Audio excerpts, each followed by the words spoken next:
Hello, and welcome to Oxford Archaeology's first online research seminar.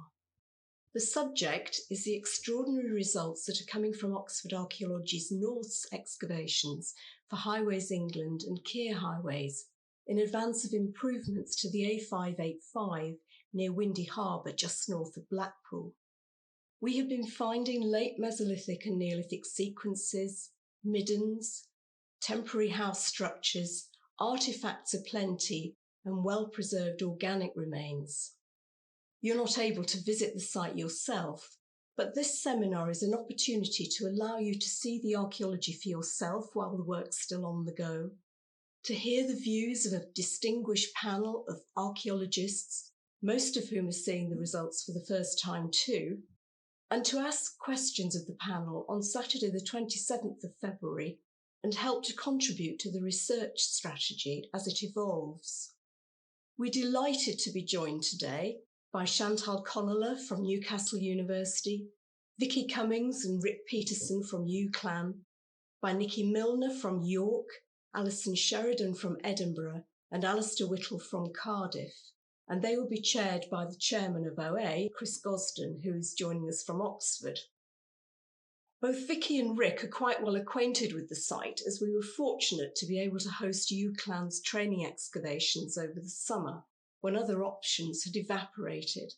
Otherwise, as I say, Windy Harbour excavations are new to the panel. Many thanks to you for agreeing to participate, and we look forward to hearing your views on the significance of the site in a little while.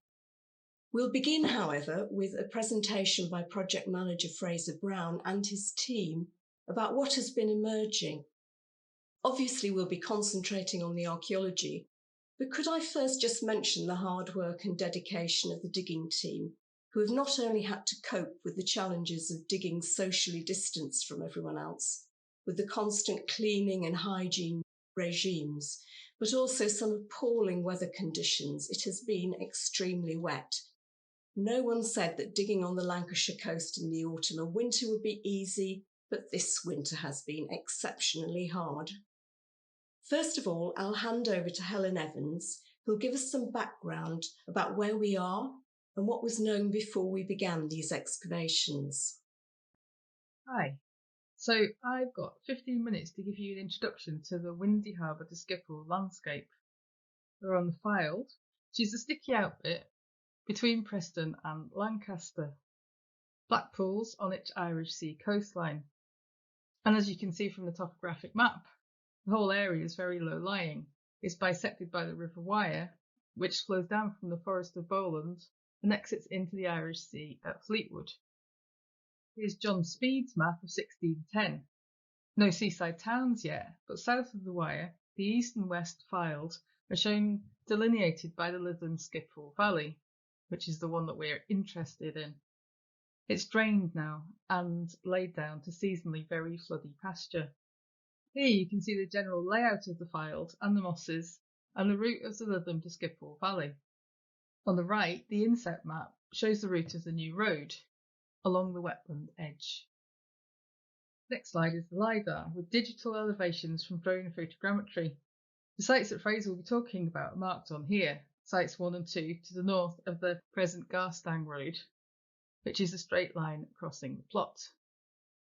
Sites 6 and 7 are on the promontory a little to the south, next to a tributary confluence, and 17 is set a little upslope, overlooking the valley. Back in the 1970s, Michael Tooley undertook a study of post-glacial sea level rises on the Fylde. Paleo-environmental records of pollen and diatoms, combined with radiocarbon dating, to find 10 marine transgressions along the Lancashire coast, Lytham 1 to 10. These are broadly comparable to similar sequences around the Irish Sea and the wider continent, although isostatic uplift changes some of the details. Although there's various complications, we do have a general sequence for the Lytham Skiffle Valley, which we'll understand much better once we have our own radiocarbon dates. The marine sediments of Lytham 1 to 3 represent rapidly rising sea level between the 8th and 6th millennia BC. During this period, 2 marine transgressions are recorded as having pushed the coastline inland over 2 kilometres from its present position, including inundating the Skiffle Lytham Valley. Geotechnical boreholes have allowed us to understand the formation of the early deposits and identified charcoal associated with early Mesolithic landforms 4 to 5 metres down, beneath the estuarine deposits which relate to the formation of Morecambe Bay. I've spent some time in the fields with the bogmaster collecting bulk samples of this material. In a risk-averse manner, of course, no looking down the holes was allowed. Close to the surface, Lytham 4 to 6, characterised by silty clays, are estuarine or brackish water sediments, reflecting tidal oscillations and regressive freshwater surfaces and peats. Sea levels fell about a metre around 5000 BC, removing marine conditions from large expanses of the Fylde, and then between 4850 and 4350 they rose again by about a metre, covering the land up once more. This late Mesolithic transgression is recorded as inundating the Lytham-Skippal Valley and separated the east and west parts of the Fylde, essentially cutting off the island that would later become Blackpool.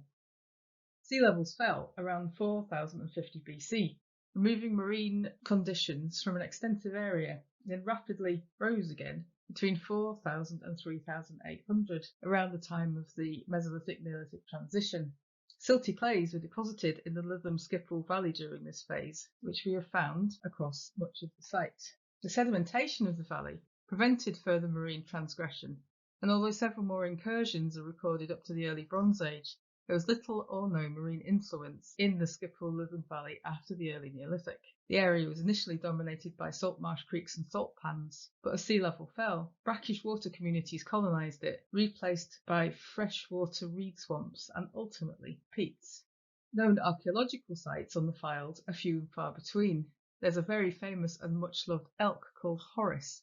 He's dated to 11,500 BC and was found associated with some barbed bone points. Poor Horace is thought to have escaped his hunters, then died in the mud. His various injuries are the earliest evidence of human habitation in Lancashire.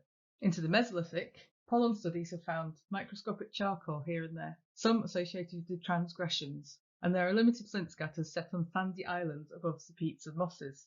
The remainder of the evidence has long been presumed lost under layers associated with the transgressions and the later peats. There are a few antiquarian finds as well, such as timber trackways crossing the peats, which are probably later prehistoric.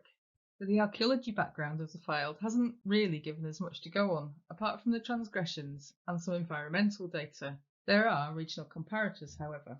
To the south, the Formby Mesolithic footprints on the Formby coast are pretty cool, as are the Mesolithic houses at Lunt Meadows, also a wetland site, excavated by Liverpool museums. And if we cross the bay to the north, is the Furness Peninsula in South Cumbria. We have quite a lot of evidence of the Mesolithic and Neolithic from estuarine coastal Cumbria. Eskmills, for example, on the west coast near Seascale, was excavated in the 70s by Clive Bonsall et al. With a palynological work undertaken by Richard Tipping. It has a complex sequence of coastal development and moss formation associated with a coastal lagoon, transgressions, and evidence for Mesolithic and early Neolithic occupation.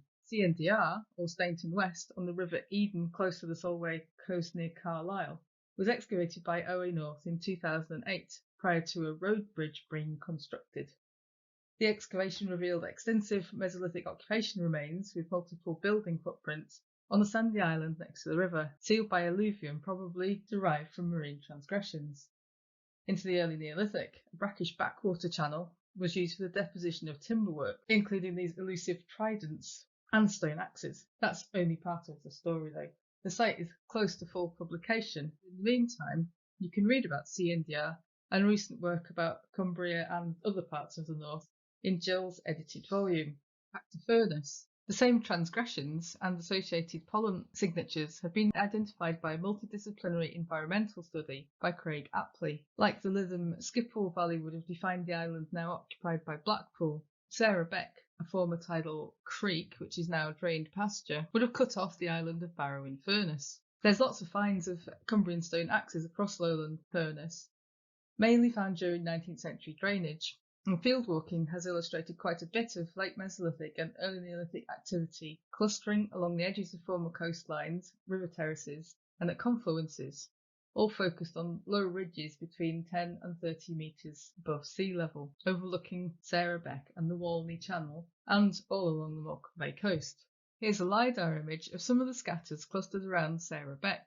Fieldwalking identified what was a really nice and clearly Mesolithic scatter at Stank, next to Beck Confluence, which curiously stopped halfway across a field, what we now know, suggesting deposits relating to the transgression known in Lancashire as Lytham 6, 4000 BC, and north of and overlooking Sarah Beck, on a south-facing slope, Holbeck Park. Strip and Record and a subsequent watching brief by OA North in the early 2000s identified a collection of tree throws, one of which contained over 100 bits of carinated bole, a cereal grain, a stone adze, and a small collection of flint, including a single microlith. 4 virtually contemporary radiocarbon dates, subject to Bayesian analysis as part of Sarah Griffith's study of the transition in northern England and the Midlands, gave a model date of 3950 to 3800 Cal BC at 95.4 probability. This sets Holbeck amongst the earliest demonstrably Neolithic occupation sites on the British mainland. So, although Holbeck was only one very small excavated site within a wider Mesolithic and Neolithic landscape, there are many parallels here with Windy Harbour. There are later Mesolithic sites, well preserved, and sealed beneath marine transgressions. And there's some very early dates for the appearance of Neolithic things, all very exciting. At a wider scale, dating these infilmed channels and associated transgressions indicates the existence of islands, inlets and inland waterways on the Morecambe Bay estuaries. These are well within the Irish Sea zone, with all those attendant spheres of influence. A couple of brief thoughts before I pass you over to Fraser. We've stripped a huge length of wetland-edged landscape, sealed by peat, along the edge of the Lytham-Skiffle Valley. In the present climate, quite literally, we are all more than aware of the problems, locally and globally, of rising sea levels and climate change. But we don't tend to populate our archaeological narratives with any thought to the specifics of how people interacted with their local environment in these conditions. Coastal and estuarine landscapes, and the humanised places within them, would have been inundated and revealed with a relatively short period of time. Trees would have been drowned and killed, and then replaced by different pioneer or wetland species.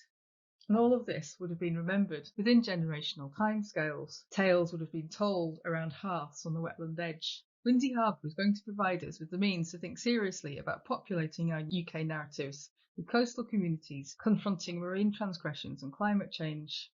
And for comparators, we should probably look to other European coastal and island landscapes, where these factors seem to have been influential economic and cultural drivers. A brief perusal of the huge variety of continental Neolithics quite clearly indicates that there were loads of different Mesolithics as well. These people lived in specific regional and local landscapes in ways dictated by the resources they had to offer, and a specific local landscape is very definitely what we have at Windy Harbour. Right, that's me. I will hand you over to Fraser. As Helen has said, the main research interests for the project are the Mesolithic and Neolithic periods. Geographically, the Fylde lies in the Irish Sea zone, and the prehistoric communities were probably embedded within the sphere of interactions that existed around the zone. Because of the well-preserved nature of the strata at our sites and the waterlogged paleoenvironmental remains, we're able to relate the human activity with the wider patterns of sea level change around Morecambe Bay. So before I go on to describe the archaeology we found at our sites, just a couple of health warnings. Firstly, we're still digging them up, so it's very early days. So the results I'm going to discuss today are preliminary, and the narratives will no doubt be augmented and change as more information comes to light. Secondly, I'm not going to go into too much detail about the paleoenvironmental remains or the finds here now, because my colleagues Antony Dickson and Denise Druce will present upon them later on. I'm afraid we can't really go on without mentioning COVID and also paying tribute to the site team. We've had up to 70 archaeologists and students working on the project at its peak, and some of them have striven very, very hard over 9 months, putting up the vicissitudes of the winter in the northwest and also a very wet summer. But on top of everything else, there's the COVID crisis been going on, which has made our lives even more difficult. It's been, as it has for many people, a bit of a grind, a never-ending cycle of work and no fun, and we've had to maintain social distancing on site very strictly, but it's paid dividends. We've had no COVID on site, I'm pleased to say, and as a team we've been able to get on with the archaeology with very little disruption overall. The A585 Windy Harbour to Schiphol scheme is a 5-kilometre new build near to Poulton-le-Fylde, near Blackpool and northwest Lancs. It's here shown in red, just to the south of the existing Garstang East Road. The road couldn't be built north of the Garstang East Road because of the River Wyre here and the sensitive habitats, ecological habitats, which it represents, and also because of the flood risks. So we're very much constrained to go through the present route. But the main interest for the archaeology is the stripped area here, about a kilometre long. I've represented the Lytham Schiphol Valley that Helen was talking about and its tributary in blue there. And this kilometre strip represents our excavations to date on the wetland, dryland edge just to the north and to the west of the Lytham Schiphol Valley and its tributary. And this is the LiDAR slide that Helen showed earlier, showing something similar, the Lytham Schiphol Valley, the River Wyre, and then this Moranic ridge in between the two, and our site's lying on the interface between this Moranic ridge and the lower lands of the Lytham Schiphol Valley. So here, all the red represents the land take for the road, the Garstang East Road running here. And all the dots are individually surveyed finds, and they're a good way of representing the distribution of the archaeology along that central 1 kilometre of the scheme. So you can see very tense activity up here north of the road and south of Garstang East Road, and then along the wetland edge. And then also continuing up onto the higher topography here where we had our Bronze Age sites. So the Mesolithic and Neolithic sites tend to cling to the 6 or 7 metre contour, whereas the later prehistoric remains of the later Neolithic, early Bronze Age are up here at about the 14 metre to 20 metre contour. I'll show you a short video of the landscape now. Start off looking southeast along the tributary to the Lytham Schiphol Valley. So some nostalgia, I look back at this now. This is last May, and you can maybe see the all the elderflower in the hedgerows. Now we're looking east along the Garstang East Road, and now north to where our early Neolithic settlement sites are around here. Oxford Archaeology dug an Iron Age Romano British settlement up here in the past, but we found no archaeology of that period as yet in the route. Now we're looking west to Blackpool Tower and then south down the Lytham Schiphol Valley, and you can see the flat expanse that it represents. So we're focusing in on the LiDAR now, again with the Garstang East Road, and this lobe of land extending both to the south and north of it. In the north, it's flanked by a watercourse, and the same is true in the south east.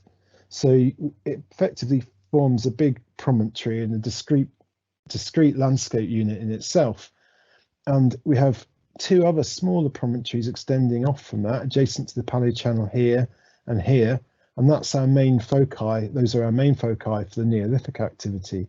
We have a settlement site up here and another site in the south focused on a higher promontory of land extending into the Lytham Schiphol Valley at its confluence with its tributary, which seems to be altogether different. We think it's related to the settlement site. They're 350 metres apart, but we think that people aren't actually living here. This is where they're depositing materials, perhaps in something approaching a votive manner.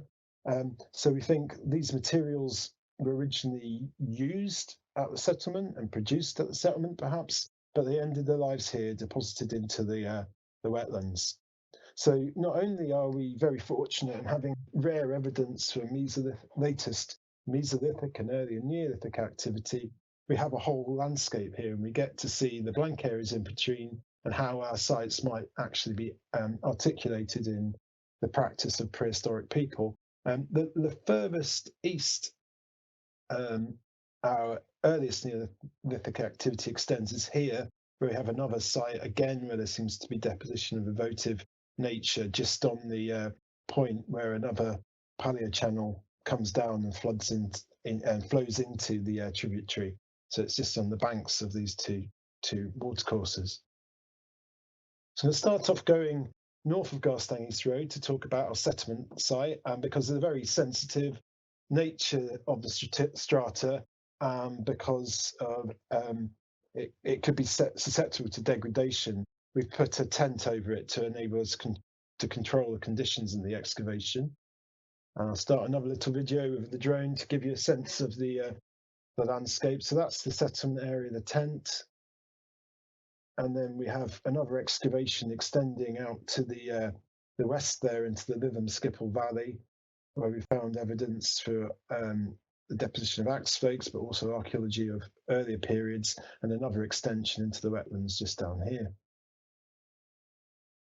So that's putting the find sites from those areas into the topography again.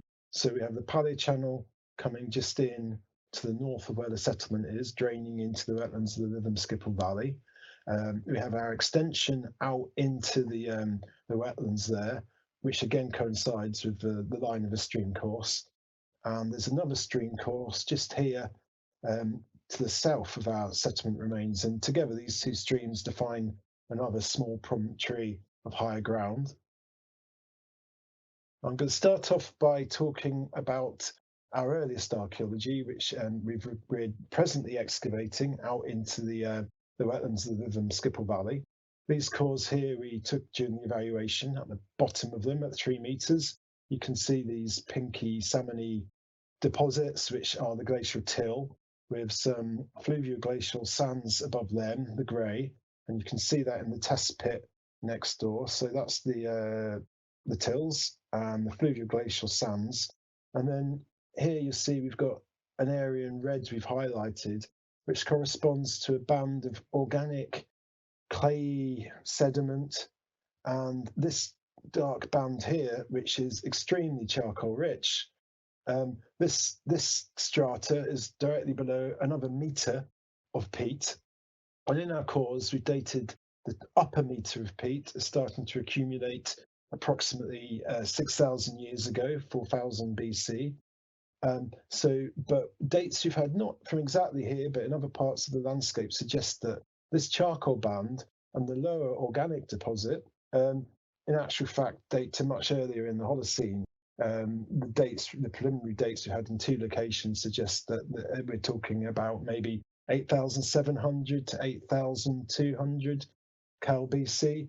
So it's very exciting. We haven't actually found any artifacts here yet, but the widespread evidence for burning suggests that there could be human activity, quite intense activity in the landscape, and there exists the potential that we might yet find more concrete evidence for that. So that's just what we're digging as I speak.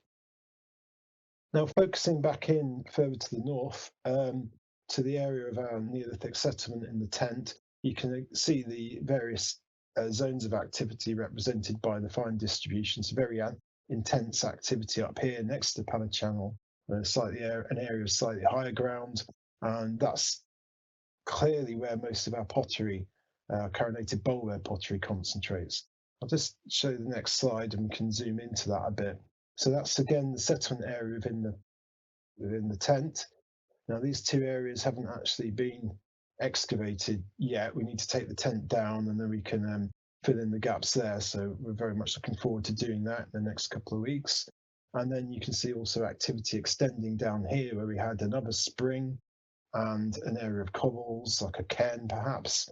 And then also activity extends off to the southwest into the wetlands. So have a look at that. So that's getting a bit closer in. So this is the nature of the activity further out to the wetlands. We've had a couple of paths.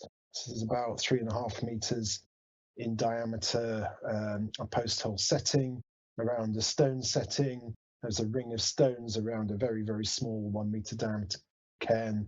And one of the stones in the ring was marked, seemed to be altered.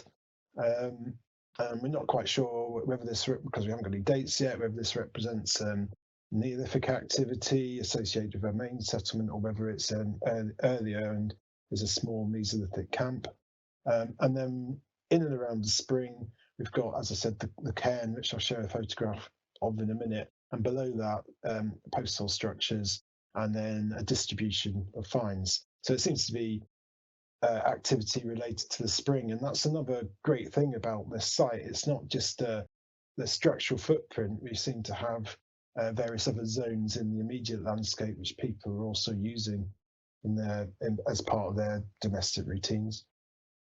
So here's the tent. So we're looking north at the tent across the spring. So this is spring lying in a depression where there was an old spring line, spring head here, and the cobbling and structures here.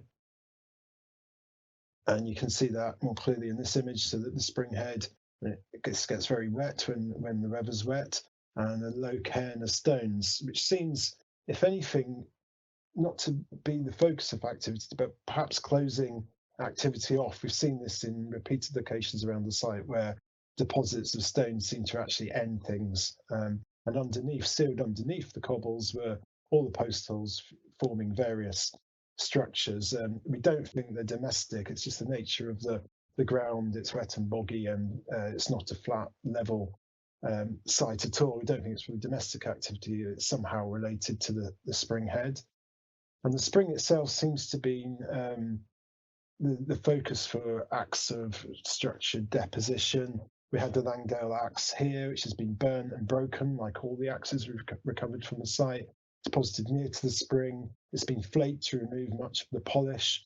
And these other flakes weren't from this axe. They came from approximately 100 metres away in the wetlands, but in a very tight cluster.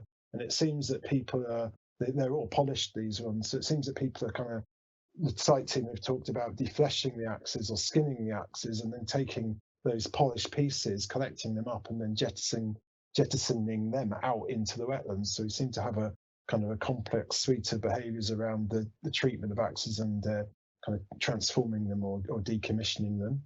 And also, this is one of numerous examples of inscribed stones we have. You can see the triangle on it there. And this again seems to have been deposited in association with the spring. So I'm going to leave the spring alone, and we're going to move off to the other area where I said there was another stone setting and hearths, which just came from about here. So we're just to the southwest of the tent now, extending out into the wetlands.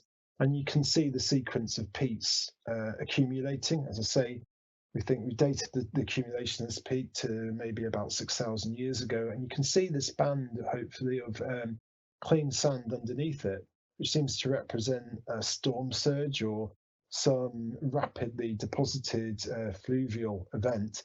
And we found that right across this area. And we wonder whether it might be linked in some way to the marine transgressive episode of Lytham 6, which we think dates to approximately at this time. And it's interesting that there's a root system of a tree here, which coincides with that grey band, and it seems the tree has died, has been inundated and died in situ. And we see this grey band continuing off into the east and into the area of the tent. So this is the stratigraphy in the tent. We've got the natural land surface at the bottom. This is very much undulating and is been sculpted by all sorts of tree throws, which seems to suggest that at this level we're looking at quite a dry, warm period, a time when large trees will be able to establish themselves and grow. And we have actually had archaeology at this level, so we'd imagine it's perhaps sometime in the 5th or 6th millennium BC. This was the land surface. There's a buried soil accumulating over the top of that. And then this is the clean sand deposit that I showed you outside of the tent.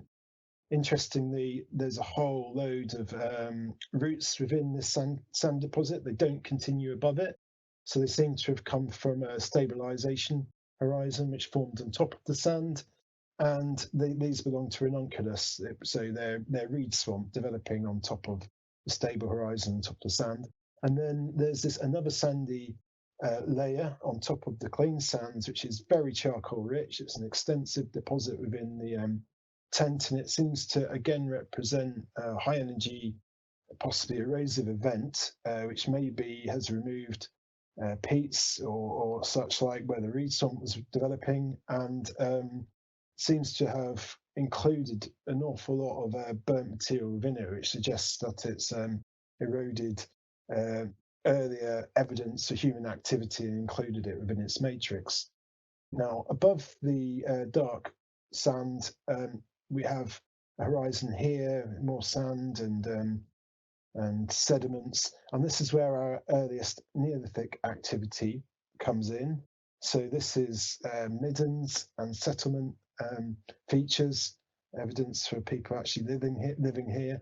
And then above that, we start to see the peat developing, and there's evidence for sort of a hydroseer effect, because we then get these roots, these bigger tree roots coming down from this peated horizon, and we could perhaps imagine that we're seeing development of an older car in a damper, wetter phase after the settlement. So we have 4 dates from the radiocarbon dates from the evaluation. They're from charred hazelnuts and other charred plant remains, and from 2 places in midden deposits. And we think stratigraphically this relates to the very latest phase of occupation at the site. And you can see they all fall within 38th century Cal BC. So that's typically in the earliest Neolithic for the north of the country, as we can see in Seren Griffiths's model of the chronology for Northern England. So our dates coincide here, which is about the same time as the activity at the CNDR Stainton West site Helen mentioned earlier, when the Langdale axe factories are in use. And then in here, we've got some slight hints for earlier activity in the region, dated with the use of Neolithic cultural materials, for example, the Holbeck Park site Helen mentioned. So and then we go back into terminal Mesolithic with the use of, say, rod microliths up in the Pennines at the March Hill sites. So what's really exciting about the sequence of activity we've got within the tent at Windy Harbour is it ends at the earliest Neolithic and has the potential to extend right back through these earlier periods and actually straddle the transition, which is of clearly of immense research interest. So this here shows the midden deposits I was just talking about. So that this is the end of the 38th century BC deposits, and you can see features sealed underneath that, a small pit or post hole there, and they're cut through the clean sands. And then this is maybe hearth settings or kitchen pit features, and within this hearth was a burnt scaling triangle microlith, and within our sequence they occur below our Neolithic settlement and below our midden deposits, and they're sealed below the black sandy layer I showed you earlier. So, and they're above the clean sand layer. So we haven't got dates for these yet, but these features could date to the very, very end of the Mesolithic period. And then as we move further down the sequence, so you can see we've removed most of the deposit now across the area of the tent. This is our settlement focus, the paleo channel in the background, and you can see we're down onto the natural geology with the clean sands having been removed. And at this level, again, we're getting post holes and pits. Very few finds, but evidence of structures. So people seem to have been living here repeatedly over a period from maybe the late 5th millennium through to the early part of the 4th millennium Cal BC. And these, again, this is one of our test pits, and if you see in the section here, these laminated organic and sandy deposits, we're actually excavating these at the moment, are again remnants of another midden. And as far as we can tell, that too might be sealed below the clean sands, so it could again relate to our Mesolithic activity. So it's a plan of the inside of the tent. This is the unexcavated bit, and take this rectangle with a huge pinch of salt. I don't really have good evidence for a rectangular structure. We certainly don't seem to be looking at one of these timber halls that we commonly characterise the earliest Neolithic in Britain. This is maybe 12 metres by 10 metres and potentially extends for another 4 metres or so underneath where the tent sits at the moment. So we'll find that out when we take the tent down.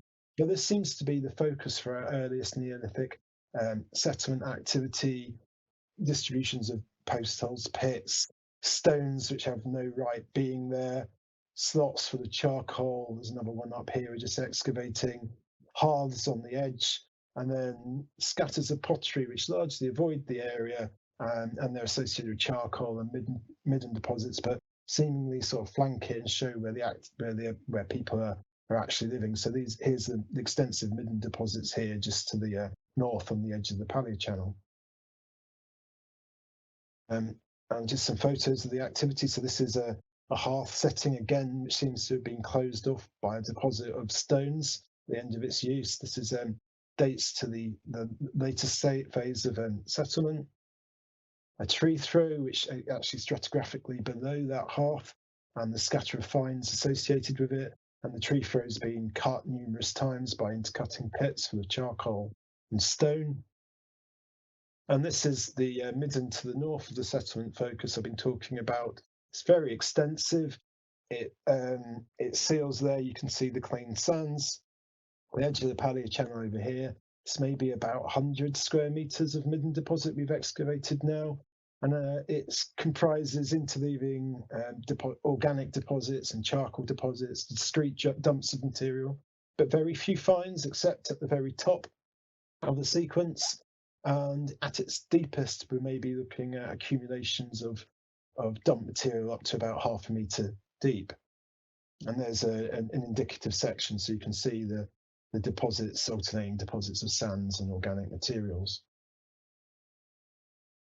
These are finds at the very top of the sequence associated with the settlement, so all very diagnostically Neolithic in terms of the lithic work, the stratigraphics, so awls and scrapers, and seemingly a place deposit right at the top, perhaps marking the end of the settlement, and a Guyville shaped arrowhead.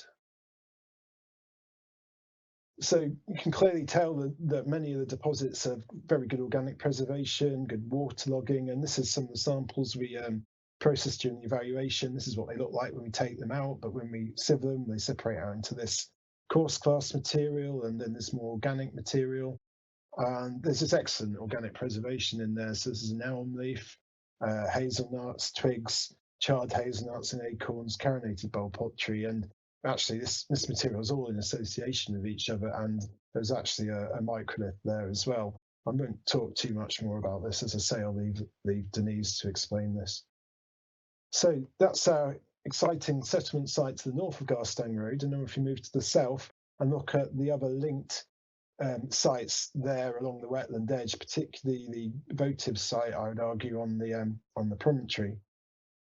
So I'll give you a short video. This is flying over the area of high ground at the east of the route, and this is where we had a big cremation pyre here, and also numerous stake hole settings. So we come down just the point where the dry land meets the wetland. We had a Bronze Age burnt mound, and then it was all along here that we had our Mesolithic lithic scatters, and then there's a Paleochannel flanking the promontory up here. And on the edge of the Paleochannel here was firstly a Mesolithic settlement, and directly superimposed on it we had deposits of carinated bolware, Langdale axes, and stuff we more commonly think of as being Neolithic. Now we're flying over the promontory for another Paleochannel, defining it off here, and it's all around the wetland edge here that we had hundreds and hundreds of Neolithic finds and Mesolithic finds as well. Carinated bolware pottery, clustering particularly in the Paleochannel, and just over here was the end of our Neolithic activity with pits containing carinated bolware pottery, and beyond that, nothing. And there's some chance there might be activity continuing into the wetlands up here, I suppose, but if so, it's on a lower contour than the activity further to the east. So that's another view looking back along that. So the promontory there of the Paleochannels and the the other Mesolithic sites along the wetland edge, and then the higher land up by the Singleton Deer Park, where we had either evidence of Bronze Age settlement or Bronze Age ceremonial activity, or both. And the view of the promontory with the paleochannels flanking it there and there, and this is where all our deposition was focused. I can show you that with all the finds. So I think we've retrieved in excess of 600 sherds of carinated boleware from amongst this finds distribution. So huge assemblage, by far I think the biggest in the region. And I'll just kind of show you that now, how that find distribution works. So you can see our various sites along the wetland edge, and then they're clustering in around the promontory. As I say, we didn't find any evidence for any occupation up here or anywhere around. It doesn't seem. It was a puzzle. We dug this before we dug the settlement site, and it was a bit of a puzzle as to what we're looking at. We're wondering where people were living, and as I say, now we, having looked to the north of Garstang Road, we think that all this material originally was generated in the settlement, and it's been taken here and dumped. So you can see here we have lots of Mesolithic finds lower down the sequence, and then clusters, very dense clusters of carinated boleware, Langdale axes, very nice flint work, etc., deposited into the peats at the wetland. And then there is some early Bronze Age activity as well. So you can see the Barb and Tangdower head. It's one of our Langdale axes, broken and burnt and thrown into the waterlogged peats. Shelved hole adze, which is in early Neolithic deposits, and this wooden object, which might be a skewmorph of an axe. Very little wood altogether. It seems like it should have been preserved, but people didn't seem to be depositing it. And this is the sequence over the promontories. So even the crest of the hill was sealed by alluvium. We had a buried soil underneath that, which was very charcoal rich, and that seems to be associated with our earliest Bronze Age activity. Then peat developing in the late Neolithic deposit, and then charcoal rich peats lower down, which where all our early Neolithic finds are associated with. And you can see that as we come down the very steep slope of the promontories. So this is the later Neolithic peat, which was sealed by the Bronze Age buried soil, and stabilisation horizons, and an older car developing there, and then another stable horizon, and you can see thick deposits of peat, which is where we got all the Neolithic finds. And then at the bottom of the sequence, there's often microliths, etc., being found on the land surface below the peat accumulation. So there's the cores and microliths, the backblade there, which come from lower down in the sequence, and then example of some of our carinated boleware pottery, a rim and a shoulder there, and the axe just coming out of the peat. And then we had several examples of these small mini axes, which might be votive in nature, tokenistic, and then polissoirs. And this one seems to also have been pecked and inscribed, and it's one of a very large number of inscribed stones you've also found thrown out into the wetlands. And the peats are very anaerobic, and you can see a willow leaf here and a holly leaf, and there's really good preservation, insects, hazelnuts, what have you. So we should get all the whole suite of paleo-environmental materials associated with our cultural assemblage as well. Now this is in the paleochannel next to the promontory, and it really amply shows how well preserved this is and what a great sequence we have, and how we have the potential to link this back over to the sequence we have in the tent at the north of Garstang Road, because we have the same grey sand fluvial events, sealing buried soils, and then other accumulations above them, and the whole thing was sealed by about a metre of peat we've removed here. And underneath the grey sand flooding event, which may be Lytham 6, we had hearths and charcoal and a large assemblage of flint with microliths, and then immediately above it, associated with this thin band of organic peat and charcoal, we had axe fragments, dumps of carinated boleware, and then blades and flakes. But the lithic technology, so there's a carinated bowl. To see, we've been assiduous in trying not to touch the pottery. We've taken it right out of the soil and full wrapped it, so we've got high hopes of being able to maybe get direct dates on it and maybe look at the residues within the pots. And then associated with the pottery, we've actually had microliths and these cores, which are typologically Mesolithic, really. So in many ways, again, we do seem to be looking at a transitional assemblage. And again, Langdale axes, which have been burnt and broken up, de-skinned and flaked. And as I said earlier, we seem to find these flakes taken out into the wetlands and deposited. So yeah, so that's all of our wacky votive activity around the promontory. And if we move to the east on the other side of the Pallier Channel, we come to another site, which is starts off again in what seems to be the late Mesolithic period, a lithic scatter and hearths, etc., charcoal, all associated with a tree throw, and the tree throw seems to be used as a midden for this material. But then higher up the sequence, we find clusters of carinated bowlware pottery and axe flakes and things which seem more diagnostically Neolithic, and it seems that that's perhaps not settlement per se, but deposition again. And that's the site in under excavation. As everywhere, we dug by grid and 3D recorded.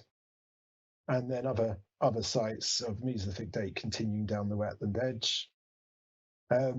Associated with the scatters of flint work were these oak boughs, very straight growing trees, which are really interesting. They're not sure that they've been felled by people. They seem to be approximately the same date as the activity on the dryland edge or the lithic spreads. But they're evidence that there was mature, well-established primary oak woodland growing here at some point, and then as the hydrology changed and perhaps the water levels went up, the trees were flooded, whether that was by a freak storm or more general changes to the hydrology, and came down and were preserved within the developing peats. We did find this wooden structure associated with them, a raft or a platform of some kind. We've got no idea what it was used for. There was no finds associated with it. We've extensively sampled it, so maybe they will tell us. And here's we've taken all the dendro samples from the oaks. There was bark on them, so hopefully we'll get really tight chronological resolution and be able to link these to the development of the organic sequences elsewhere and other instances of felled trees we found elsewhere in the landscape, or fallen trees, I should say. And the rings in these are very, very tightly spaced. That's maybe about a 200-year-old tree. So again, it's either growing in damp conditions or in a dark woodland and growing very, very straight up. So again, of real interest in terms of establishing the environment. So leaving behind our Neolithic and Mesolithic archaeology now, we move into the early Bronze Age, and this is back to the promontory. And at some point, 2 ditches were dug just along the contemporary wetland dryland edge. And we've got no evidence of enclosure or anything else in this at this time.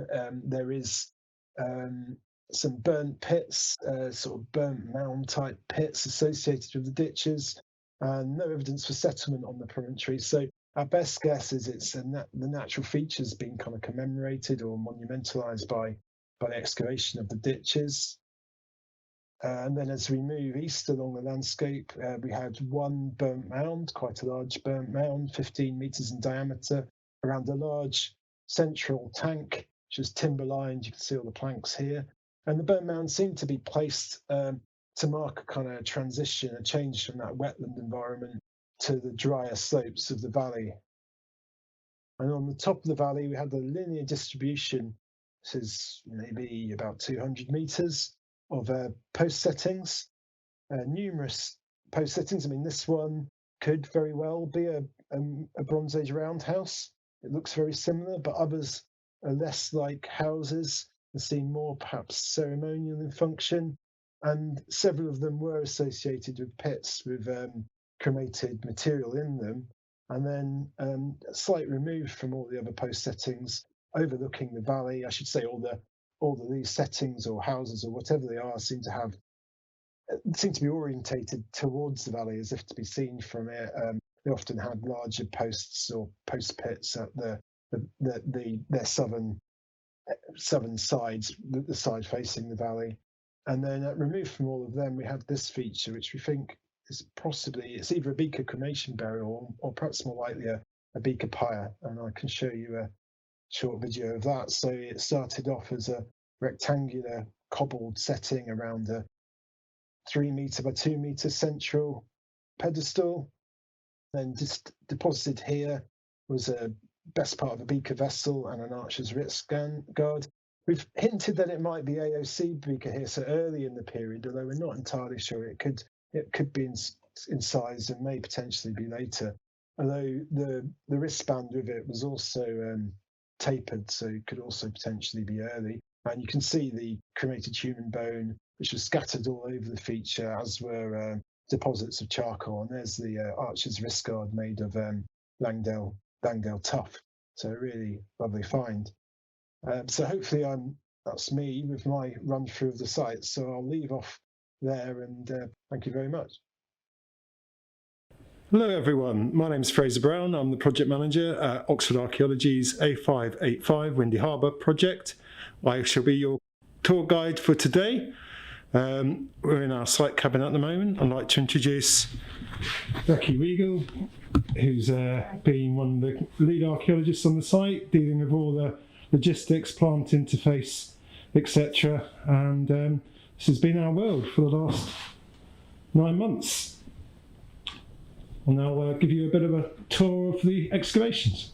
As I say, we've been here for 9 months. As you can tell by the sample buckets in front of me here, we've been collecting loads of samples of all the very well preserved organic remains retrieved from the excavations. You see there's quite a lot of welfare provision. We've had up to 70 archaeologists here at various times, and right throughout the COVID crisis, so keeping everybody safe, warm and dry and socially distanced has been a logistical challenge in itself. So thank you very much to Kier and Highways England for sorting this out. So pan round now, you'll see the buildings of the industrial estate on the horizon over there, and the flat expanse of land in front of them, which is the Lytham-Skipple Valley. I'm looking at the confluence between the Lytham-Skipple Valley and a freshwater tributary of it running off to the east. That's one of our excavations we've now long completed. So in the foreground, the orange soils are an area of high ground, the promontory, flanked on either side by watercourses, which extends out into the valley. And all along the interface between the peats and this promontory of higher land, we found hundreds of artefacts deposited into the edge of the wetlands. There is microliths and other flake lithics, diagnostic of Mesolithic activity, and then slightly higher up the sequence, flake lithics such as leaf-shaped arrowheads, more diagnostic of early Neolithic activity, and they were associated with carinated boleware pottery occurring in dumps, very large sherds of it, charcoal and polished stone axes of Langdale stone, which had been broken or flaked and thrown off into the wetlands. And overall, the huge numbers of artefacts which we retrieved seem to be of an unusually high and distinctive quality. And the impression we got was, rather than being on the site of a settlement, that we're looking at votive deposition into the wetland edge. So pan off and start looking eastwards along the valley. You'll see the delta of another watercourse flowing in from the left of my screen, and then in the distance our other sites. Again, you can see all the peats and the wetlands at the valley edge where they meet the slopes of the higher ground. And all along that edge, we found evidence of human activity in the form of small Mesolithic camps, little middens often associated with tree throws. But just in the foreground there, on the other side of the channel, one of these camps again had Neolithic activity superimposed on top of it, carinated boleware pottery, flake Langdale axe, etc. As we continue off into the horizon where the trees are, the Singleton Deer Park, the land rises up, and after a burnt mound we encountered a series of circular and arcing stake hole settings. They could be ceremonial monuments or they could be houses. They're about approximately 8 metres in diameter. Some of them were associated with deposits of cremated remains in pits, and there was a feature which seems to be a beaker pyre site or cremation burial there too. There was a beaker vessel within that, and a broken end of an archer's wrist guard made of Langdale tuff. So I'm over on the north side of Garstang Road now, just looking back over where I stood earlier with our cabins in the distance, the other side of the trees. So panning round Garstang Road. and then off behind them is the buildings of Sovereign Court behind the trees.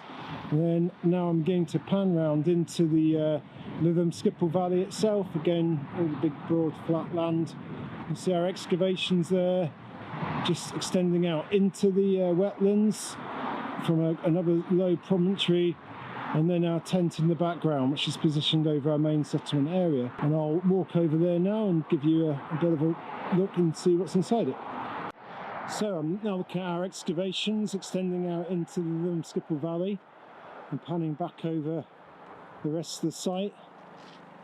As you can see, we're well on now. We're just coming towards the final few weeks of the excavation, so most of it's gone. The area in front of me was all covered in peat, extending up to stony ground in front of me, which seems to be a very early Holocene or late glacial spring channel. And we've dug all the peat off, extending out into the wetlands where we found flakes of Langdale axe distributed down the bottom of the peats. We dated the peats in evaluation, so they're accumulating through the early Neolithic period. I'm going to have a wander down there now, because our work is presently focused. So we've now test pitted and excavated through the peat in these two trenches, stand ahead of me, and we're just getting to the levels where we're getting more organic deposits, approximately 1.5 metres below the ground level. This is what we've exposed at the end. It's just coming down onto the top of some organic deposits, and we believe we're getting back into stuff which is of an early Holocene age now. It's quite charcoal rich in this particular trench, so if we go approximately another half metre from below the water level, we're getting a layer of charcoal, and there's potential for anthropogenic remains. Radiocarbon dating in the evaluation suggests it's about 10,000 years old, that deposit.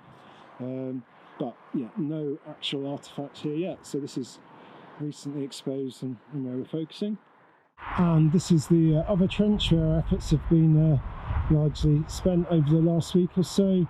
We've dug extensive numbers of test pits down through the remnants of the Neolithic peat, coming down onto clean sands, fluvial glacial sands, which probably date to the very end of the Pleistocene, early Holocene. And you can see test pits.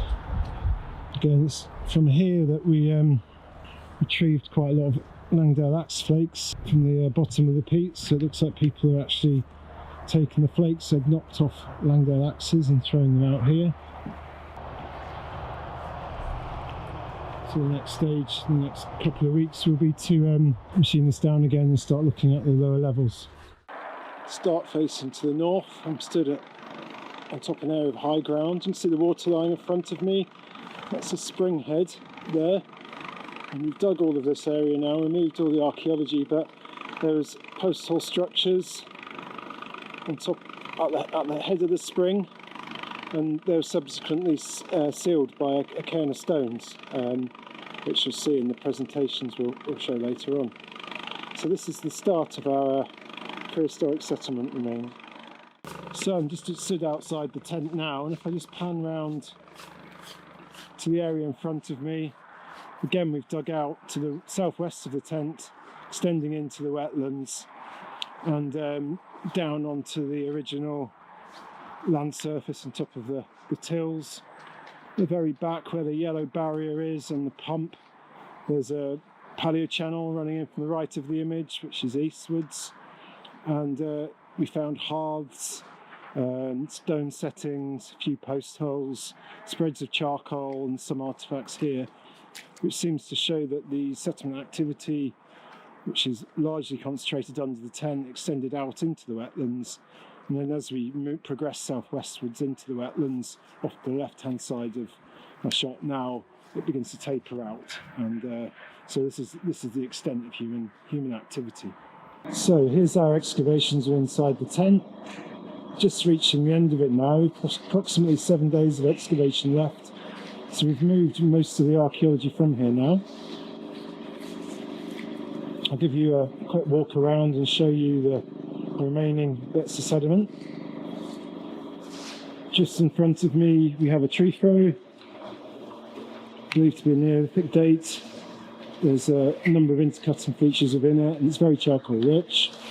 Above that was a spread of Neolithic artefacts and a hearth. And then behind it you can see the yellower, cleaner sands.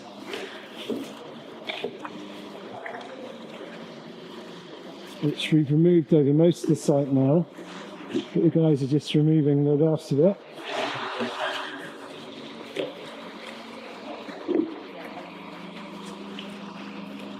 So in front of me now we can see the clean sand deposits which are underneath tree fur and hearth, and also their associated Neolithic settlement remains.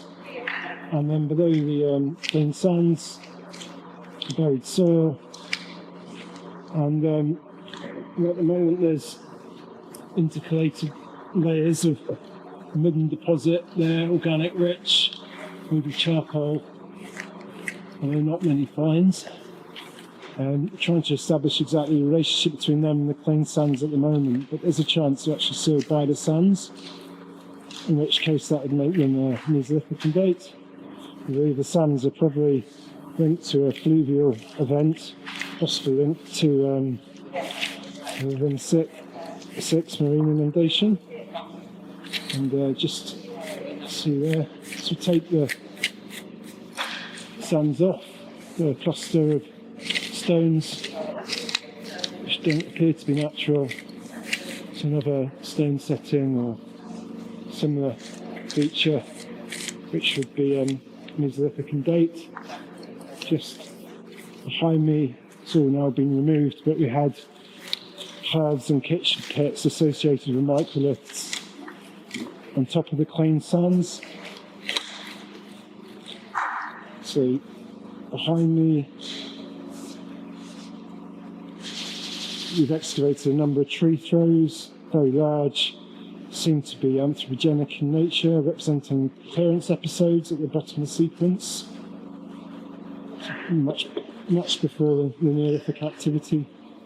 And then as we walk forward now, again you can see beginning to get into the edges of a paleochannel adjacent to which the settlement's situated. So we've got the repeats at the top of the sequence, starts to accumulate in the earliest Neolithic period. Below that, clean sands, and then that ceiling, buried soil, and then we come down to the natural geology, which has human activity on top of it as well. We look back towards the paleochannel. The area in front of me is where a large midden extended right across this area. We've removed nearly all of it now, just on the edge of the area of high ground where our settlement remains stood. And I'm going to walk up towards the midden now and show one of our standing pillars where the sediment's still preserved. So if I have a look at the sediment in the pillar, we can see the sequence of various deposits, I think deliberately deposited soils, with laminations of organic material in between, very charcoal rich, and then the clean sands at the bottom of the sequence. And from the very top of the laminated deposit, we've retrieved radiocarbon dates in the 38th century KLBC, associated with lithics, a piece of Rangel axe, and carinated bowlware pottery. So the sequence here seems to extend back towards around about 4000 BC, perhaps, if we think the sands are indeed 11.6. Follow that up again now, and back onto the higher area where we had a sequence of settlement deposits, midden spreads of charcoal and fines extended up right up to where I'm walking now. We've removed the clean sands. On top of this, down onto the natural geology, and at this level, again finding numerous post holes and other cut features, which seem to be Mesolithic activity acting as a precursor for the Neolithic settlement remains we've already completely removed. Thank you very much indeed, both Helen and Fraser, for an amazing tour of some really challenging archaeology, challenging both in the sense of the dynamism of those landscapes and the people in them, but also their present day conditions, all that mud. I don't think any of us particularly envied the process, although the results are quite amazing. So we're back live now, as it were, and we're going to start to discuss some of the issues. The aim of the discussion, obviously, this is very much work in progress, so is not to provide answers, but to explore some of the sets of possibilities that this material presents to us all. And I've got a very distinguished panel of people. I know nothing at all about the Mesolithic or the Neolithic.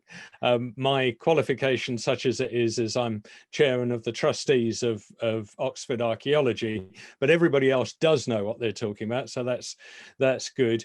So we've got Chantal Connelly, Vicky Cummings, Nikki Milner, Alison Sheridan, Rick Peterson and Alistair Whittle, who will discuss various aspects of the Mesolithic and Neolithic and the interface between the two, which you obviously have, very fine control of that in a way that's very, very rare indeed. So we've got a series of potential themes, and the first we'd like to start to unpack a little bit is the extent of the Mesolithic activity and the movement and what the movement of people and what that might be able to tell us about the human uses of these landscapes. And I don't want to put anyone on the spot, but maybe Chantal and Nikki have thoughts along these. I mean, I don't know about you, but for me there was an enormous amount of information there to assimilate, and I'm not sure I've quite got a handle on it all, but I'm sure Fraser and Helen will be able to talk us through the details should we need to. So I don't know whether Chantal or Nikki have initial thoughts on what this might represent in terms of the dynamism of the Mesolithic occupation. Well, thanks. It's very, very exciting evidence, and just the large amount of it looks really, really interesting. I think it's quite interesting having sort of worked with Alison Burns on her Formby footprints, how some of your sequences fit in very, very nicely with that. And the interesting thing about the Formby material is there's just footprints. There's no artifacts. It's not like Goldcliff where you have little settlement sites and off-site activity associated with the footprints. And Alison's question is where is this sort of settlement evidence associated with some of these evidence for sort of coastal, really ephemeral off-site coastal activity. And she always, based, I think, particularly in working at Lund, suggested sort of these river sites might be quite important. So that's really interesting to see that coming up. I was sort of wondering what parallels you saw. I mean, it's obviously without radiocarbon dates, it's a bit difficult to unpick some of the Mesolithic archaeology you've got there at the moment. But I was wondering if you were seeing parallels with some of the archaeology they've got at Lund Meadows in terms of the structures, but also quite interesting use of sort of pits and stones. I mean, both of which you sort of talked about, but I got the sense there was maybe slightly more associated with the Neolithic activity. Don't know if you have any insights into those at all, Fraser. Yeah, thanks, Chantal. Yeah, I went to Sealand when Ron Cowell was excavating it, so I got a vague memory of the site. Yeah, it was in the River Alt on a sand island again, and there was lots of quite insubstantial features. There wasn't anything major there, but I think they had the finds there were probably more. There was more finds, I think, than we're finding in our Mesolithic sites. I think, and I think anecdotally, again, we probably have to wait till analysis starts, but there might be in a different range of lithic types. The sense we we get from the site at Windy Harbour is it still seems to be kind of looking north. It feels very much like our Cumbrian, the Cumbrian sites we've dug. Whereas if you go down slightly further south from the landscape to the River Ribble, which is, you know, the Lytham Skipple Valley discharges into the Ribble estuary, you wonder whether that river might have marked a watershed. And as you go further down to Lump Meadows, I know Ron thought that some of his cherts, for example, might be coming from Wales.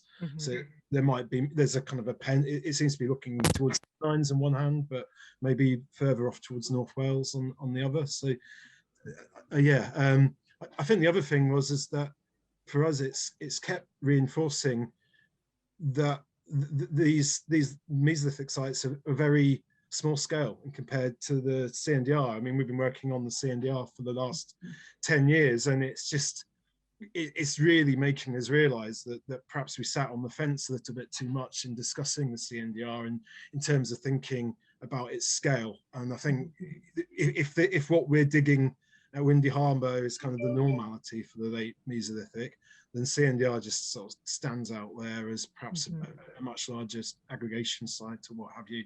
And we just wonder if there's anything similar maybe on Morecambe Bay or further up the Wyre estuary.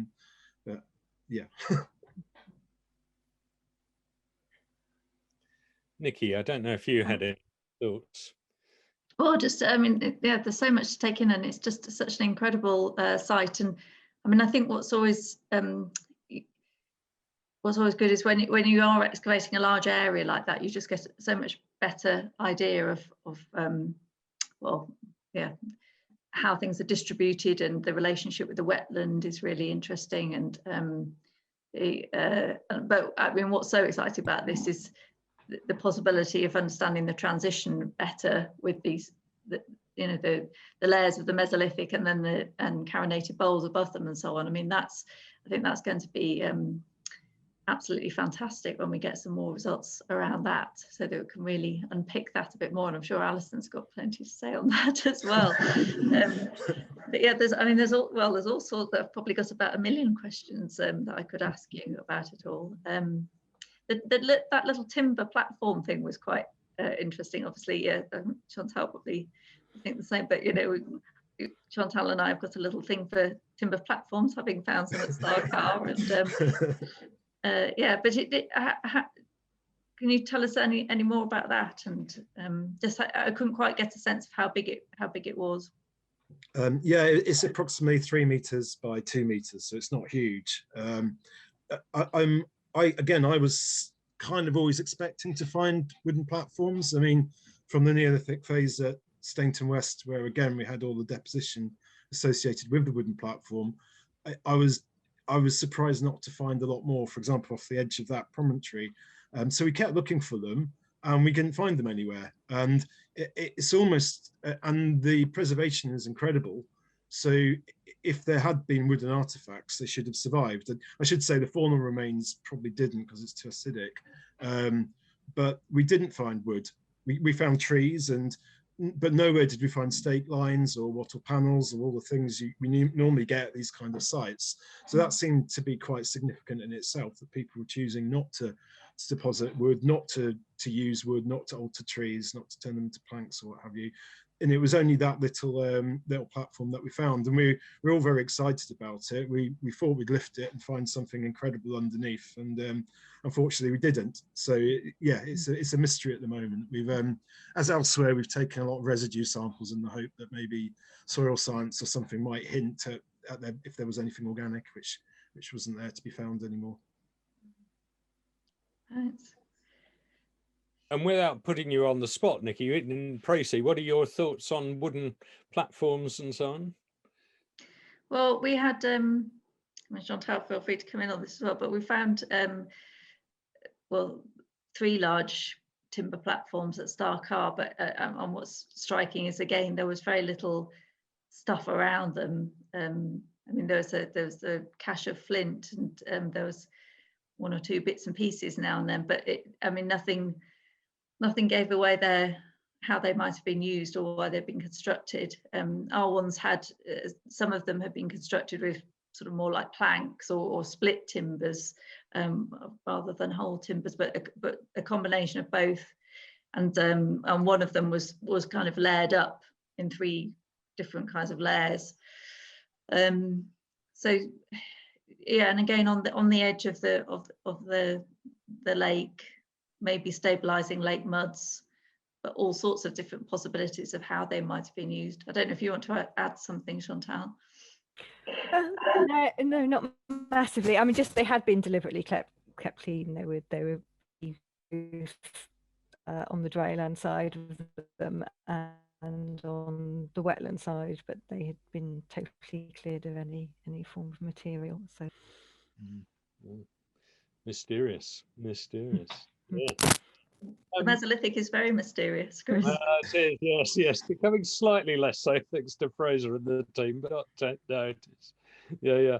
And another striking aspect of the whole landscape is the dynamism, the rises and falls of sea level and all the base water lines of groundwater as a result of that. I hesitate even to ask these sorts of questions of Vicky and Fraser because it is so fiendishly complicated. But do you have any thoughts as to how to understand these sorts of things and their impacts on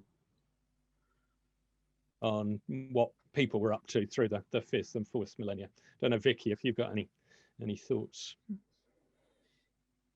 Well, I certainly was very lucky to be able to work for a month on the site, and I can say firsthand it is a very dynamic landscape. We would often come in the morning to discover the site we were digging was underwater, and it really did demonstrate how it was on that interface between wetland and dryland.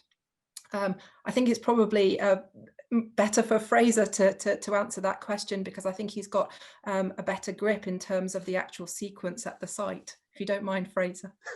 I think what struck us was over quite an extensive area, over that whole kilometre, there seemed to be quite a lot of uniformity in terms of the deposits. So you could trace the same sequence of deposition from the Lytham Skipple Valley, which was probably, well, we've got some evidence that it was under marine influence, so it was just behind the tidal head, and then up into the freshwater tributaries. So you get a sense that both those environments, so those slightly different biomes, were being influenced by the sedimentation processes. And that's what makes us, again, that contrast to, say, the CNDR, where we spent a lot of time digging a paleo channel, where things seem to be much more dynamic and in some ways harder to understand because there's much more variability.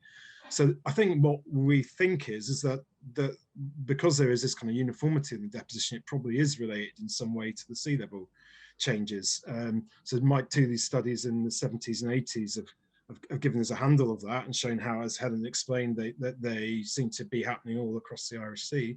But I don't think we've been very successful in Lancashire anyway, in linking human activity to those sea level rises directly. So I think by throwing paleobotanical techniques at it and chronological measurements, I think we'll get a sense of how people are actually directly relating to those changes. It's a bit hard to say much more at the moment, because until we've kind of investigated, I don't really have a story. Just I think the potential's there. I'm also very interested in sort of although the wood wasn't worked, actually in these trees themselves. I think it's interesting. And when Denise speaks later on, you'll see the wealth of paleobotanical evidence we've got and insects we've got. So we should be able to get very fine-grained understandings of the different ecological niches at various parts of that sequence, and again, how people relate to them.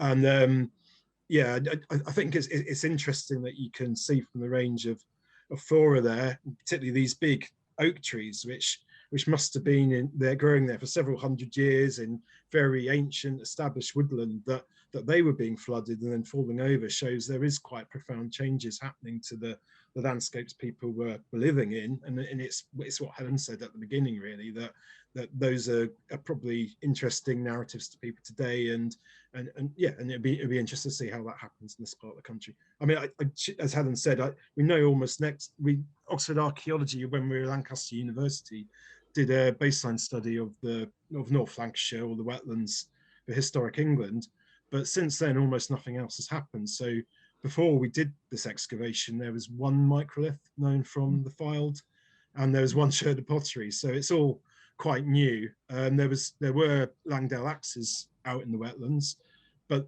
I'm quite fascinated by this quite complex behaviours which are associated with the axes here, the flaking of them, the reprocessing of them, them turning them into other things and then transforming them and then depositing them. I think that's, I don't know if it's unique, but it's unusual for Lancashire and Cumbria. And your potential wooden axe is quite quite enigmatic, isn't it? Yeah, yes. And again, it seems to be interesting. They've always been dehafted. Again, the hafts should survive, but we're not getting that. So it seemed very much that people were choosing to articulate their expressions in pottery and in stone rather than in wood and other organic substances. Perhaps I think it seems to be a conscious choice. That's very similar to what we see in the deposition at Starcarve. The bar points, they're dehafted before they're deposited. So it's not just losses. There's a deliberate decommissioning of an object and depositing it in the wetland. I'm just going back to Chris's previous point. I think again Alison Burns's work on the Formby Coast, what's quite interesting is she's got lots and lots of different episodes of marine inundation, but people come back and do very similar sorts of things with very similar sort of social structures, quite focused on the activities of children from the sort of 7th millennium through the 5th and into the 4th millennium. So even these landscapes that are very dynamic, people seem to be perhaps in some cases using them in quite similar way. And Martin Bell's made really interesting points about how sort of these coastal and these dynamic sea level changes are really sort of part of Mesolithic life, and actually people are drawn to Gull Cliff when it is more dynamic, and when things are changing more, that's when it becomes more interesting to them. Yeah, I was going to just say, I think with Alison Burns' work as well, the thing which really struck me is all the aurochs footprints and deer footprints on the shore as well. That I think conceptually we often think because we're on the shore, it's necessarily a marine environment, but of course all the terrestrial fauna are there as well. And so in a way that people can perhaps predate on them more easily as well. I like your notion of interesting landscape, Chantal. People left the boring bits behind. Yeah.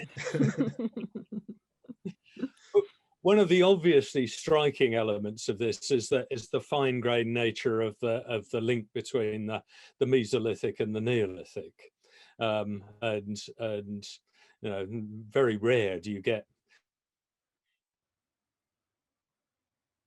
this excavation. So I was going to turn to Alison and Alastair to give any initial thoughts that they might have on this particular transition. Yes, Alastair.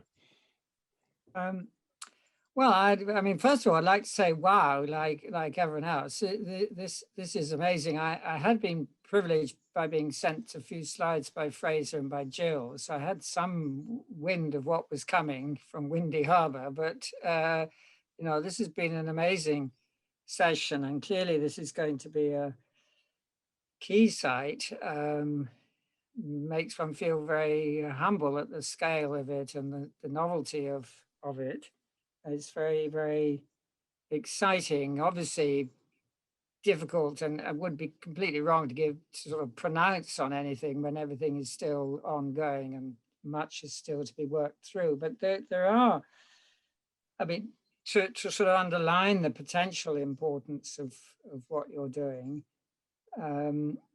on this point of the Meso and the Neo coming closer together, this seems to me to be genuinely rare. If you look further elsewhere down the west of Britain, the work that over a number of years Rick Schulting has done in the caves of the Mendips and the South Wales coast and down in Cornwall, there are Mesolithic and Neolithic human remains in the same context, but when they're dated, as Rick has been doing, they're actually normally separated by quite a gap in time, whereas things are coming much, much closer together.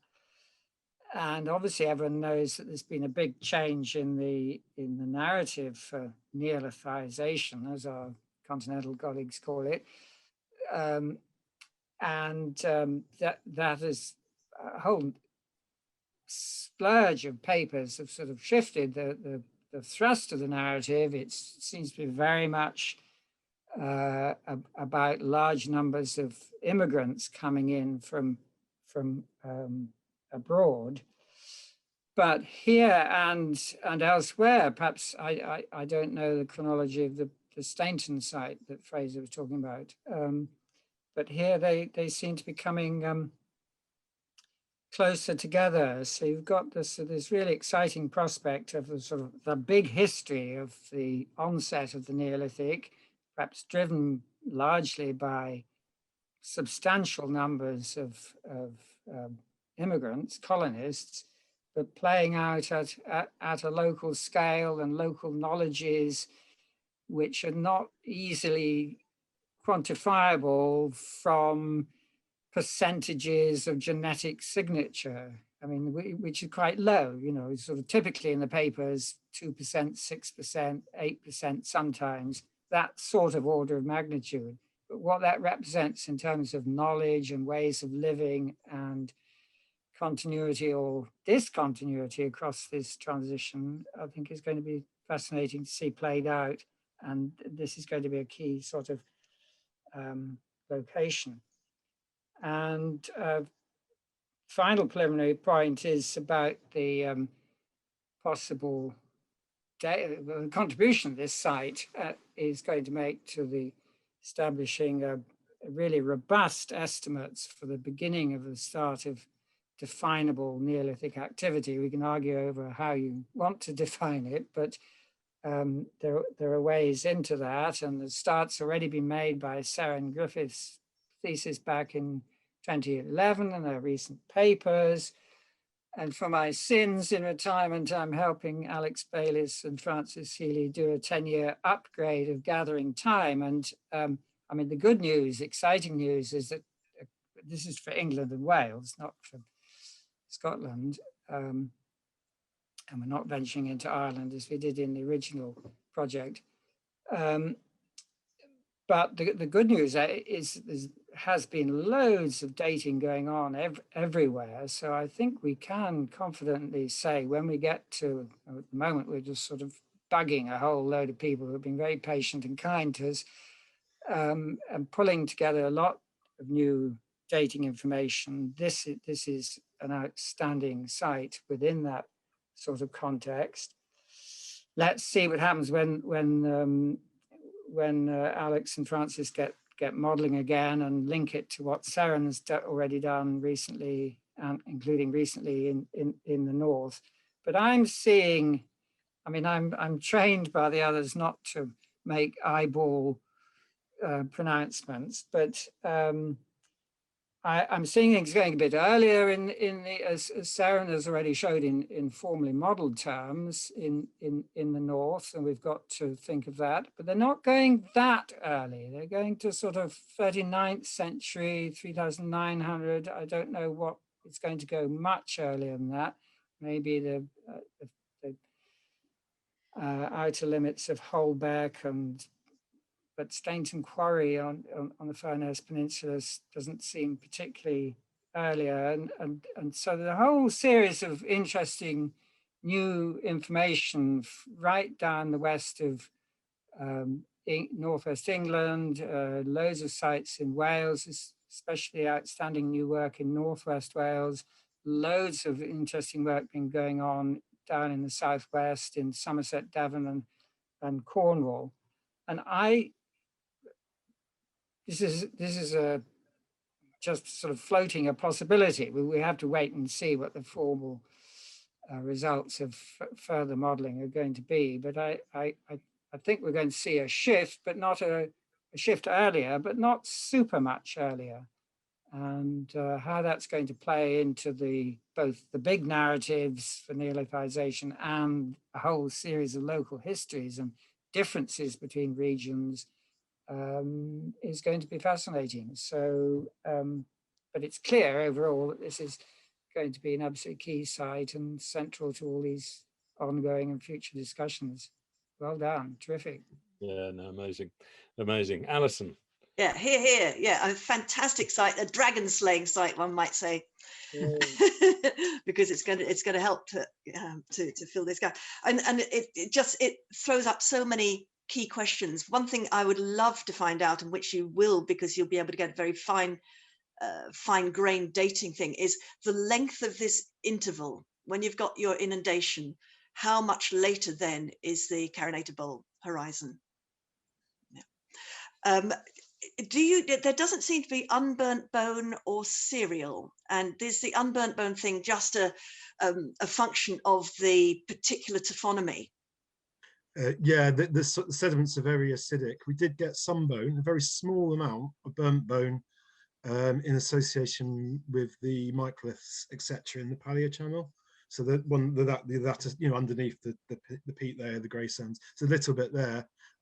Cereal grain, Denise will talk about in a minute, but we got Emma wheat with Emma wheat rakshis from the upper part of the midden. We haven't directly dated any of the grains yet, but we dated hazelnuts which are associated with them, and that was interesting that we got burnt hazelnuts and burnt acorn couplets and burnt cereal grains all together, all mixed in the same deposits. So so maybe a mixture of wild and domestic cuts as well. Yeah, well, it's fantastic that you've got the cereals, and also you very wisely said that you're taking good care of the sherds so you can get lipid analysis and lipid dating done, which would be fantastic.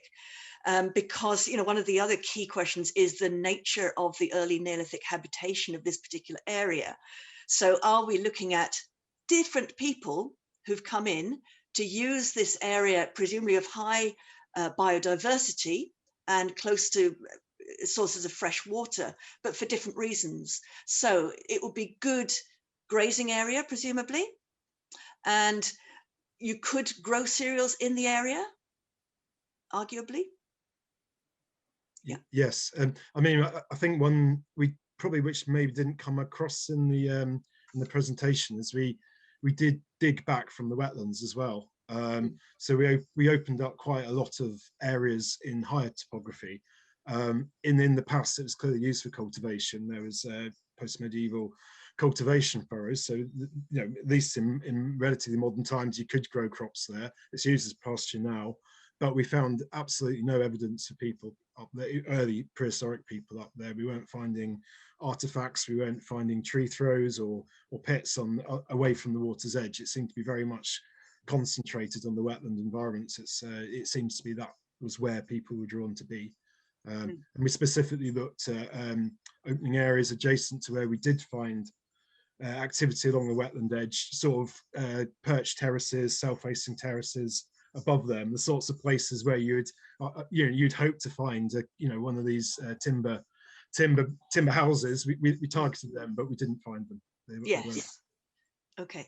And yes, because I was very interested by your description of this rectangular area where you're not committing to, there's not enough evidence for there to be a structure as such there, although the implication is that was where people were living.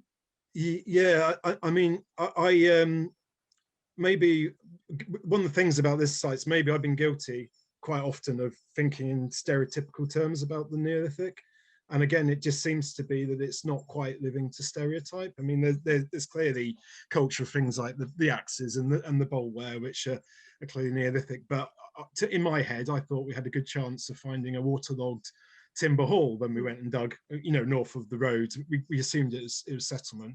But when we have excavated it, if anything, the actual habitation site itself seems much more of the order you might expect in a hunter-gatherer settlement. It was very hard to spot stake holes because of root holes in the soil. We clearly found post holes, but they didn't resolve themselves into, you know, nice rectangular shapes. They weren't burnt like so many of the timber houses are. There was a lot of stones scattered amongst that area, which just shouldn't be there. They hadn't come from the natural environment, and they were just scattered across it. And we wondered whether they could have been used as sort of weights, potentially holding down skins or elements of bivouacs. So the sense was we had much more lighter, insubstantial structures there. Yeah, and that's fantastic. Yeah, because that lies within the spectrum of inhabitation structures that we get for the early Neolithic. So it wasn't all, you know, large halls or substantial rectangular houses. We know from elsewhere that certainly they were doing transhumance, that they were moving, and you have these light structures as well from the very, very beginning. So maybe that's something that you're dealing with. I thought the use and presence of Great Langdale material axe heads was very, very interesting. Did you get any Langdale stuff in purely Mesolithic contexts? Not that we're aware of yet. No. Okay. You know, as you very well know, we've argued for this at Stainton West, but yeah, Dick and I have been, you can imagine that we're looking really intently to see if we could find that. And at the moment, we haven't, you know, until we get the radiocarbon dating back, we don't think we do have. We think it is coming higher up the sequence. And also you're that little bit further away from Great Langdale itself. And I mean, we know that Langdale tuff was used in the Mesolithic period for sure. Yeah, and I think that there are so many points of, you know, compare and contrast with your CNDR site, that this is going to be a really juicy site good to think about.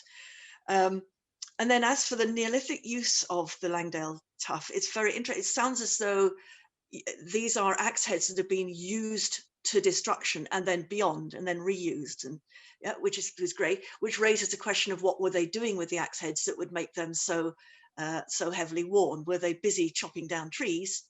Yeah, and was the supply from the source area not so regular that they had to keep using them? Yeah, no, good points. And just to answer some of the questions, I think you make a very good point about the other modes of Neolithic settlement. And I think if the site we had wasn't so well preserved, by, you know, we've effectively got deep strata. And if it had been on a typical plough horizon, we'd have found almost nothing apart from maybe a tree throw with some charcoal in it and some pottery, you know. So whether something like Holbeck Park was once a similar kind of site is very possible. So we've got an example of a very well preserved, what might have been typical, you know, Neolithic settlement. So I'd agree with that point, absolutely. The Langdale axes, yeah, they were in one. I think I showed one slide of something which looked almost like a rough out. Well, that did have a polished surface on it, so it started off life as a very large flake from a much bigger axe. So there was probably some large axes there, but then it seems to have been flaked down, and we did find quite a number of polissoirs. So we're wondering whether what they're doing is turning bigger axes and flakes of bigger axes into these little tiny axes, which they're then burning and flaking and then putting in the waterlogged deposits. But yeah, we didn't find huge amounts of Langdale material, and unlike Stainton West as well, it was really only used for the axes. We didn't find much evidence of axes being reduced as cores to produce flakes to be used to make other tools.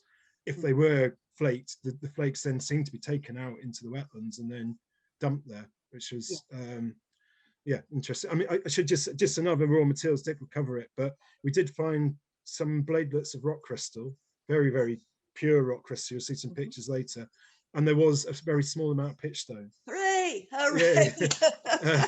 That was my next question. Yeah. But again, we couldn't hand on. I think at the moment we'd say that's probably occurring in what we consider, without dating, to be Neolithic deposits at the moment. Fantastic. Yeah, that's great. Yeah. So again, interconnected communities, because your pottery, it's bang on the button for it's traditional carinated bowl pottery. You could lose that in Holbeck Park. You could lose that Stainton West, and you could lose that, in more or less wherever you get really early Neolithic, early carinated bowl pottery. I'm interested also on were there any contacts across to the Isle of Man at that time, because you're not all that far away, but I've no idea, but it's opening up all these fantastic questions, and still on the Langdale thing, the fact that you've got a broken wrist guard in your, that is fantastic. There's over a dozen of them are known.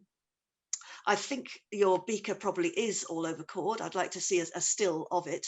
It's quite unusual to get it associated with cremated remains, but yeah, it's a really nice one, part of a nice pattern of later usage of the tuff from Great Langdale.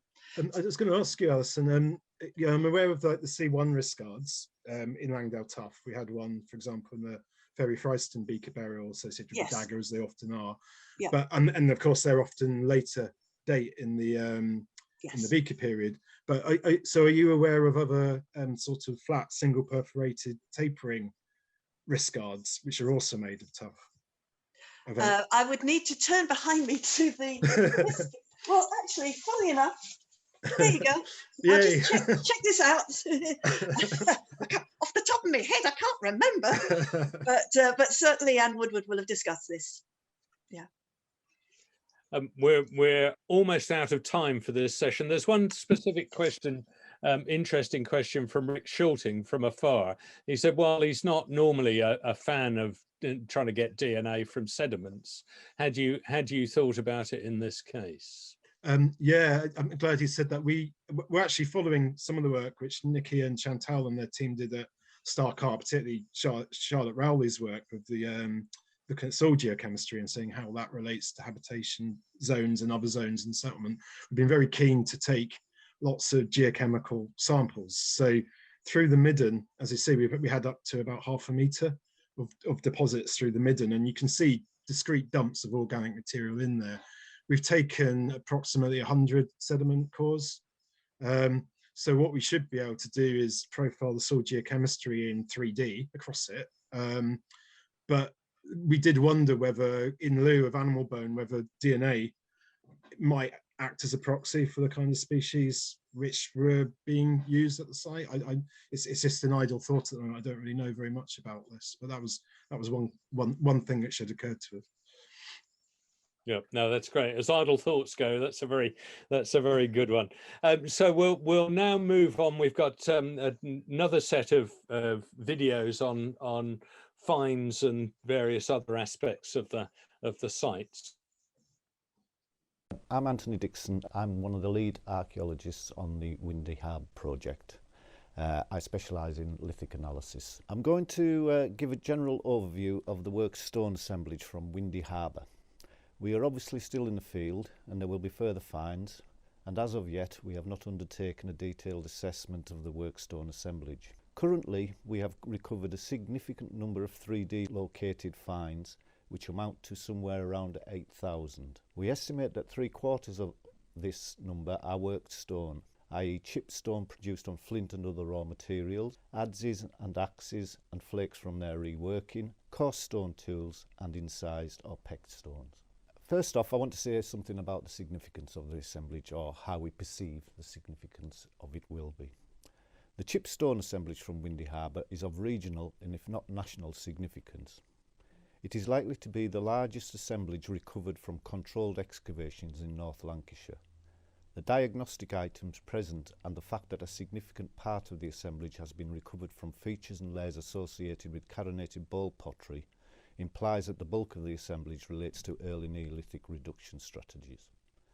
This is highly significant as very little is known about the lithic technologies dating to this period from the immediate region and further north in Cumbria.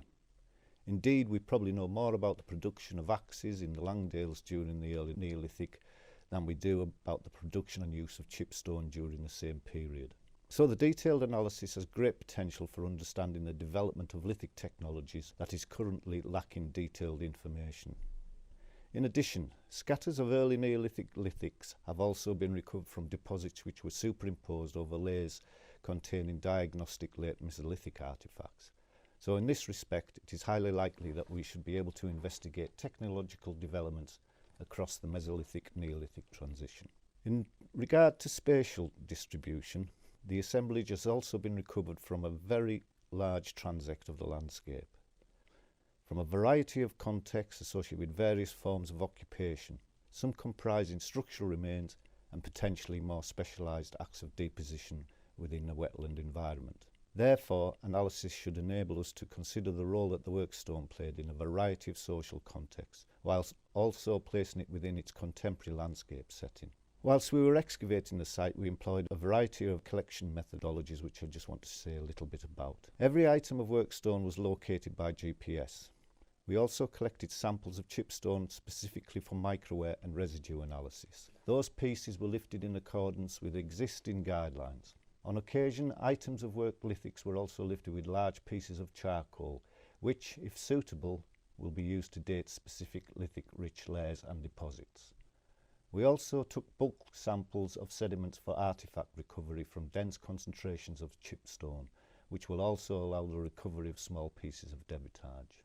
The chipstone assemblage appears to contain items from all stages of the reduction sequence, including cores, blade, flake and indeterminate debitage and retouch tools, including microliths, other retouched items and a range of projectile points, comprising early Neolithic leaf-shaped arrowheads and early Bronze Age barbed and tanged arrowheads. Pebble flint was the dominant raw material used during knapping, along with apparently smaller amounts of chert, tuff and exotic materials such as very fine rock crystal and pitchstone. The bulk of this was probably procured locally, but the presence of the pitchstone and possibly the quartz indicate connections with the wider Irish Sea zone. In addition to the chipstone assemblage, we also had numerous axe blades, adzes and a wrist bracer. There was a number of axe fragments. Most of those were made from Langdale tuff, but a couple appear to have been made from as yet unidentified stone. It is significant that none of these axes were complete. They have all been damaged, probably through intentional decommissioning. Some appear to have been extensively reworked, and nearly all were recovered from the wetland in Area 6. Interestingly, the pattern of flake removals on an example from Area 1 suggested that the intention had been to remove the polished outer surface of the axe blade before it was deposited into the wetland there. Additionally, several of the broken axe blades appear to have been of small dimensions, suggesting that they had a tokenistic value, and one flake struck from a polished axe blade had probably been refashioned into a rough out before also being deposited into the wetland. In at least one instance, a broken axe blade has been reused as an anvil during bipolar reduction of flint nodules. The assemblage also contains a number of flakes that have been struck from axes, and all of these are from tough axes. They have a distribution across all site areas, but particularly in Area 6 and Artefacts Scatter 7.2, which is adjacent to the latter. Interestingly, very few were recovered from Artefacts Scatter 7.3, just to the east, suggesting that there was some differences in stoneworking activity across the area. A perforated adze was also recovered from the wetland in Area 6. This was probably flaked and ground into shape on a tough cobble, which would probably have been procured from the local area. Similar items have been recovered from the local area from wetland environments, and they are typologically dated to the late Neolithic, early Bronze Age. However, given the stratigraphic associations of the example from Windy Harbour, this one could be earlier.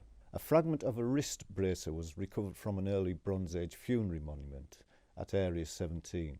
The bracer was manufactured on volcanic tuff, probably from the Langdales. It is stylistically different to the C1 bracers, some of which are also made on tuff from the same source. And given that it was recovered from a context which also produced probable all-over corded beaker pottery, it could represent an earlier phase of working at Langdale, indicated by the early 2nd millennium dates from the production site at Lough Crag. The coarse stone tools comprise a range of items that exhibit wear marks from a variety of different uses.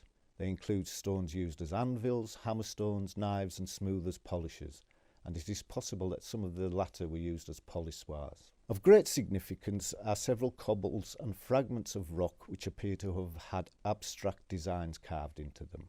One example was recovered from an early medieval structure, but probably represents the reuse of a much earlier piece. However, the majority have been recovered from sites associated with early Neolithic occupation, and many were recovered from wetland deposits at those locations. Triangles are the most common motif identified so far.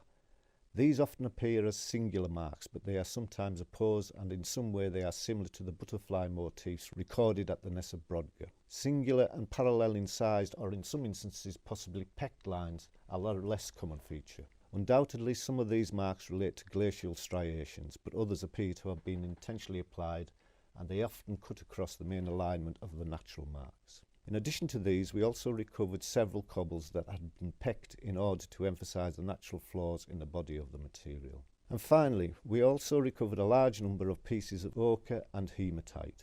Undoubtedly some of this is natural, as it appears to be part of the natural material in deposits that were excavated, but it does seem highly likely that some of this has been worked as well. So in conclusion, all the work stone assemblage recovered from the ongoing excavations at Windy Harbour comprise a regionally significant collection of artefacts utilising a wide range of raw materials. The further study of the assemblage should enable us to understand developments in lithic technology during a pivotal point in prehistory. In this respect, the assemblage will prove to be a valuable resource for understanding the production and use of workstone in the region and beyond. Hello, I'm Denise Druce, and I'm one of a team of environmental specialists who work for Oxford Archaeology North, and I'm going to be talking to you today about some of the environmental remains that have been recovered from Windy Harbour so far. I'm sure you may have seen this photo already, and credit to OA drone flyer Debbie Lewis for this fantastic shot. But just to put the Windy Harbour site into context, we are dealing with a marginal landscape situated at a dryland-wetland interface. From an archaeobotanical perspective, such environments are unique in that we essentially have the best of both worlds.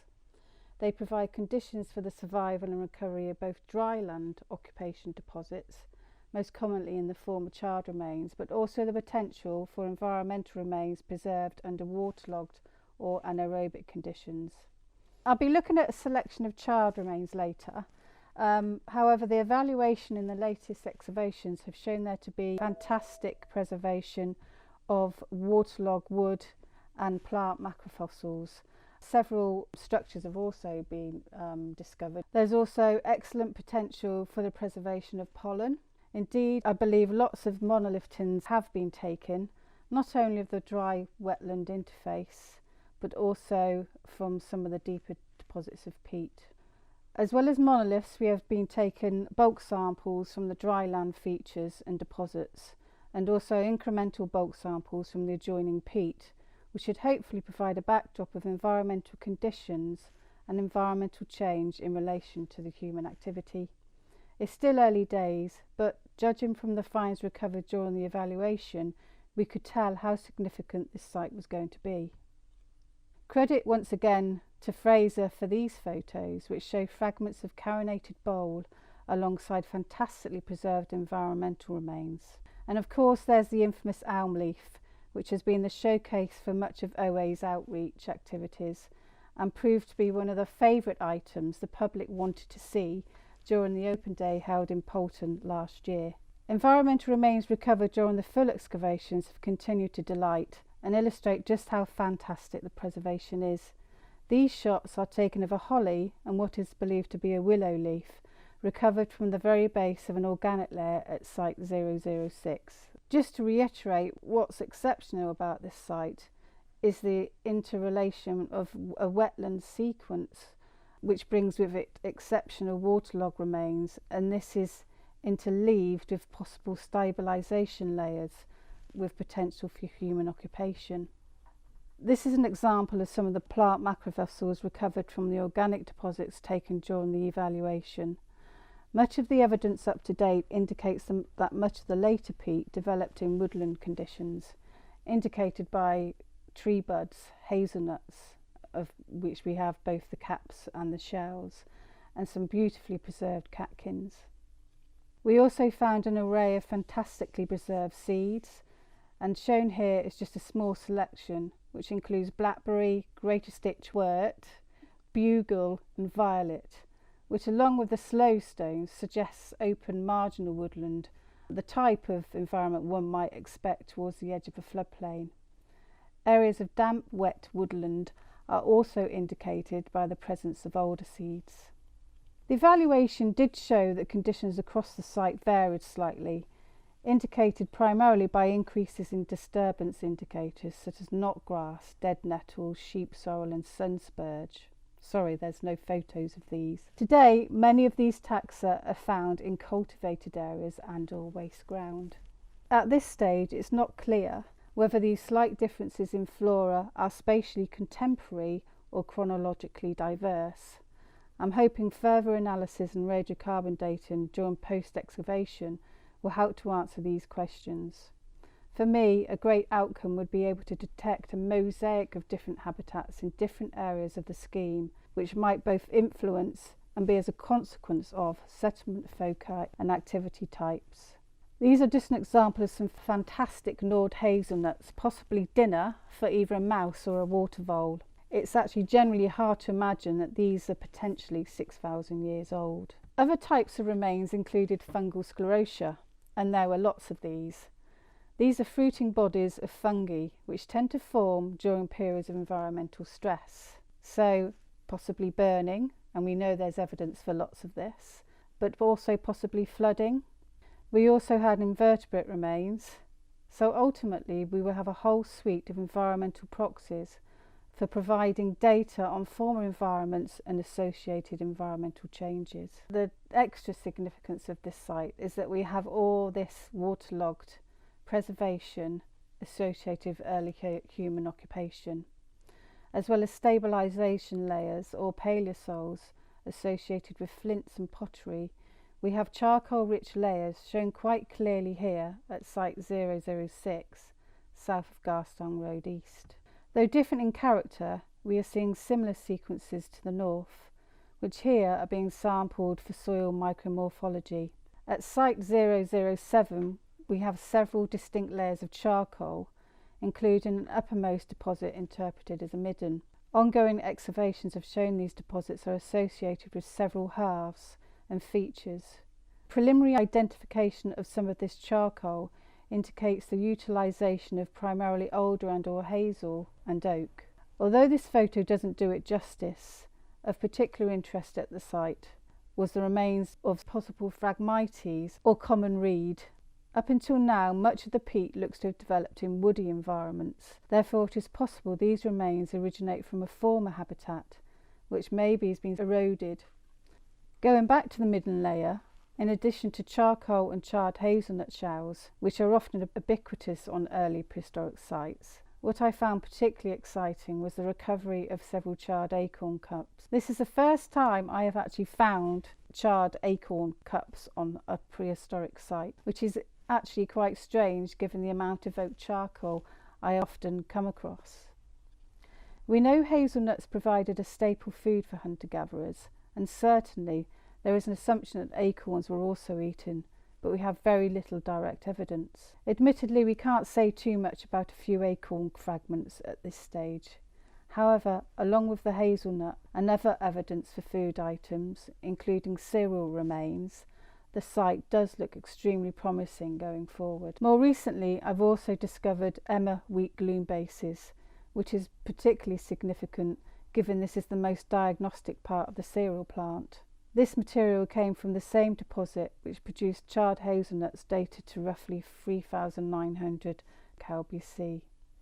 As far as I'm aware, Windy is potentially only the third site in the northwest to have produced these early Neolithic cereal remains and would be the first outside of Cumbria. Significantly, recent excavations have revealed a possible earlier middening layer. If this proves to be the case, then there will be the opportunity to recover even earlier, later Mesolithic charred food remains. Okay, so hopefully this has given you a good idea of the sorts of preservation we're finding on the site. And moving forward, I think everyone's very excited about what's going to come out from the post-excavation stage, which along with the finds I think is making this site very unique. Well, thank you very much indeed, Antony and Denise. That gives us a whole extra set of dimensions to think about. I'd like us to come back to we had the possibility in the last session of addressing a very broad question. It would be nice to come back to that, which is almost certainly unanswerable. But what differences between the Mesolithic and the Neolithic occupation, if they were camping in both periods, you know, was it really that different? I don't know if anyone, any of that. Camping with cereals, bit different.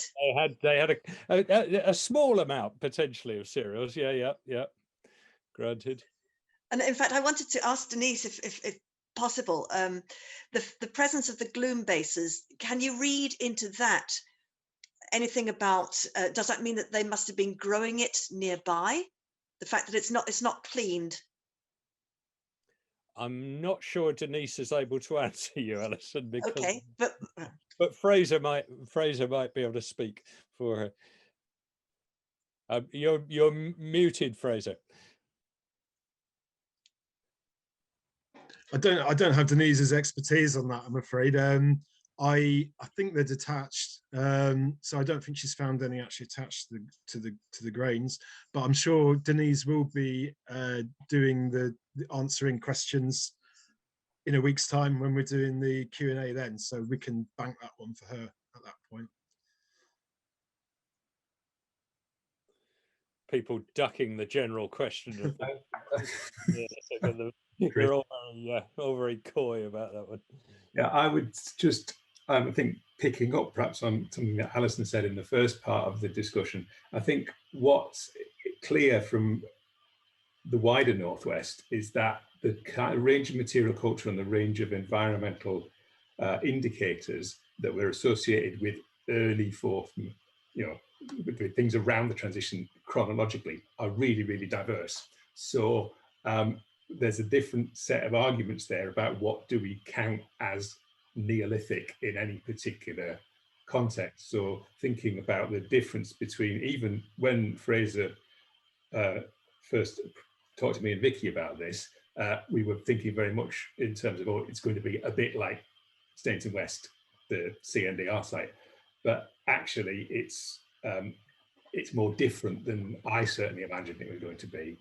And I think that sense of the shortness of the apparent shortness of the time gap between the Mesolithic and the Neolithic looking events at Windy Harbour is really, really interesting. But if you think wider afield, so some of the sites that Helen was talking about in Cumbria, some of the very early dates for human burial from cave sites in the Yorkshire Dales, things like that, then in each of those cases, we're dealing with a different sort of set of things which fall within a general thing which is counted as part of the Neolithic package, but where they don't all have the same things.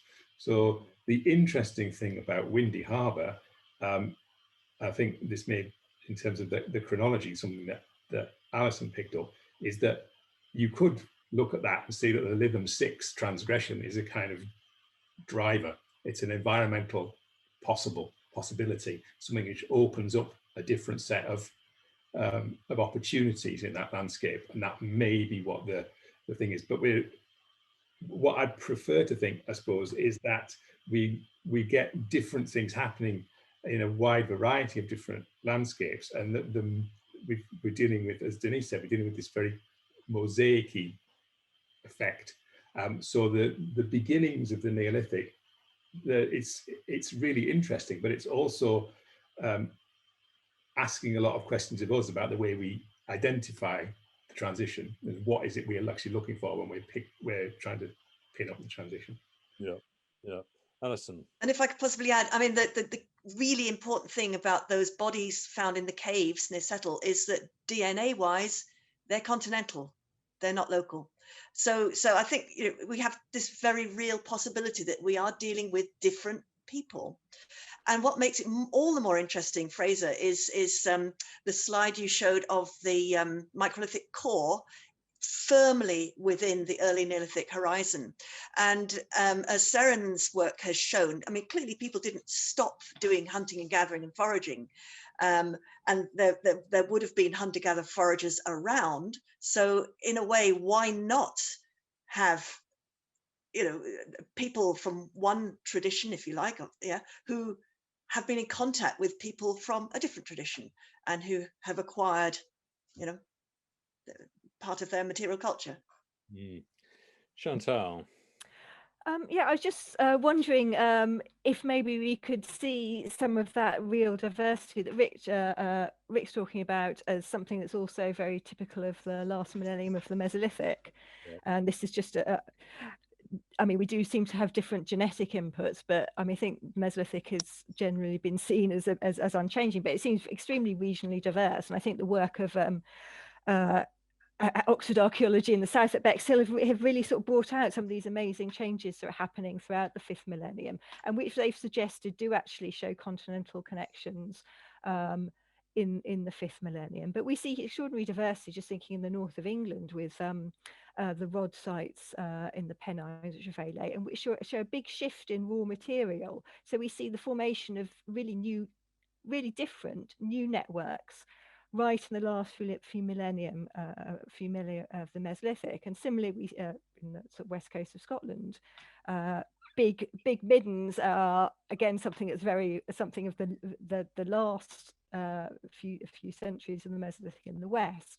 But again, we see sort of continuity of use of particular areas, and the sort of east coast middens we emerging in the a lot of them with late, again, 5th millennium dates, but radiocarbon dates very much span the transition, particularly thinking of the sort of work of the in Beaulieu Firth. But it does seem to me that we see really diverse ways of life, and perhaps hints of quite a lot changing in the 5th millennium, and hints of continental connections throughout that period as well.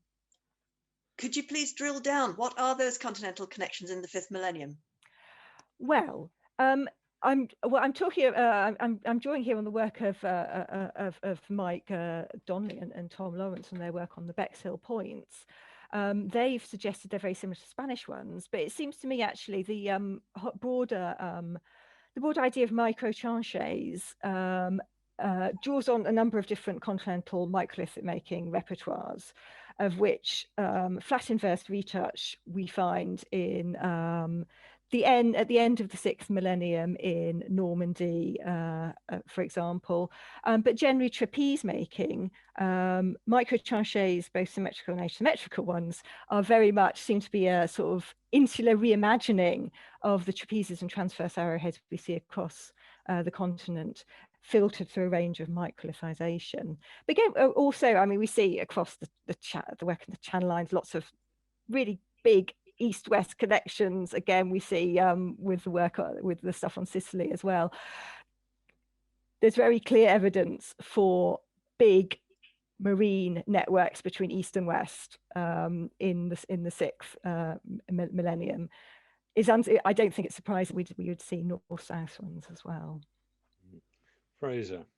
I was just going to say, I'm glad you asked you mentioned the microtranches, and there's another question which asked about the nature of the microliths we have as well, and also to pick up on Alison's point, in one of the clusters of carinated bowl where we had, of course, all the finds have been three-dimensionally recorded. We've got 5 microliths clustered very closely together with the carinated bowl, so there is direct association with microliths and carinated bowl, and I believe at least one of those is a microtranche. We've certainly got 2 microtranches in the assemblage. I know you've been thinking about these in terms of the northeast of England at the moment, Chantal, and we had been speaking to Spence. He'd been asking us whether we had any, and whereas we don't have, I don't believe we've got any rod microliths beyond that. And in Holbeck Park, there was 1 rod microlith within the assemblage, but we do have these 2 microtranches, so that's just an interesting thing. Yeah. Yes, that's very interesting indeed. There's a fancier of microtranches. Yeah, I mean they tend, that's quite a northwesterly appearance of them. They obviously Spencer's got them in the northeast, again with some quite interesting potential radiocarbon dates associated with them. But yeah, it's found quite commonly in South Wales as well, but really interesting transformations. And with with the Bexhill, fantastic, amazing, again, game-changing Bexhill work, we can really see these changes in the 5th millennium and use that as a framework to relate these undated stuff, which we do have hints that these are 5th millennium elsewhere. So that's number 3 beyond Bexhill. So that's very exciting, Fraser, for me. One other thing I wondered, Chris, just to perhaps mention is for a while, I think still when Vicky and Rick were with us, we thought we had a monument on the site. So again, we're looking to see if we had an early Neolithic monument, and it was an oval enclosure, which looked like the sorts of things you often get at the bottom of long mound or long barrow sequences. But before we sort of went, that was because it was associated with pits with carinated boleware in them and nothing later.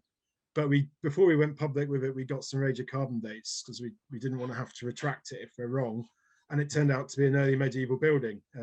Very interesting in its own right. But it's so far, what we haven't got at the site is any proper monuments. So we've got all this other activity and nowhere in the landscape either, but we haven't got that other part of the Neolithic repertoire, the monumentality, although the promontory, the natural feature itself might well have been treated as though it was a monument.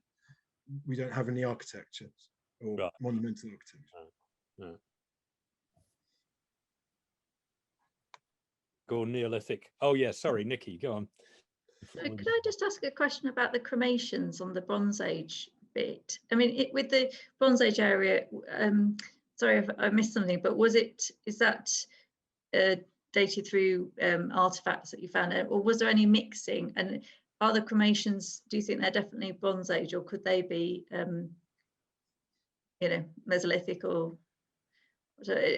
Simply, I asked that question because of site in Ireland where cremations were thought to be Bronze Age until they turned out to be Mesolithic. Yeah, thanks, Vicky. Yeah, I think Oxford Archaeology also dug a Mesolithic cremation as well. I think we published in Miscellany, as well as the Shannon site. But no, to be honest, we'll have to date them from radiocarbon dating. There really there's an awful lot of post hole structures up there, about maybe nearly 20 structures, hundreds of post holes, and no artifacts. There's no pottery beyond the beaker pyre itself. There's no other artifacts to speak of, no pottery. But in the northwest, unfortunately, we don't tend to get much in the way of sort of early and middle Bronze Age domestic pottery anyway. It's relatively aceramic. But it's a good point you make. We can't assume it's Bronze Age until we've radiocarbon dated. So one thing we should consider is that archetypical Neolithic artifact, which is the carinated bowl. So I don't know whether Rick or Alison have things to say on this assemblage. I mean, it's a fabulous size of assemblage, and it's again one of these things that's helping to fill in what had been a relative blank. I mean, I remember Dave Mullin was he wrote about pottery from that neck of the woods and said there's really very little of it. So it's an incredibly welcome addition. And obviously I'd love to know how many pots are there, what is the range of sizes and shapes, will the lipid analysis results come back the same as so many traditional carinated bowl things, which is evidence for dairy,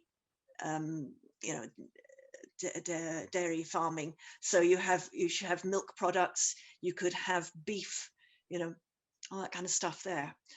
So yeah, and it raises questions of the sequence in which you do your analyses. So given that to get a date from lipid, you need a good old chunk that's about maybe 3 centimeters square, that's going to take quite a big bit out of your pot.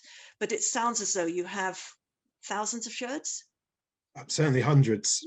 And I think most of them have, as I say, have been refrigerated and foil wrapped, and we've spoken to Oliver Craig and others at York to get advice on that. So there should be potential, one would hope, for the lithics. Yeah. Because I mean, obviously, is one of the obvious things that a pottery specialist would do is to try and see whether you've got sherds from the same pots and whether they refit. And in an ideal world, you do that before you then cut them out for analysis. But at the same time, that you wouldn't really want to spoil the fact that they've been kept so carefully. I mean, and that's another thing. It's fantastically well excavated, and hats off to you.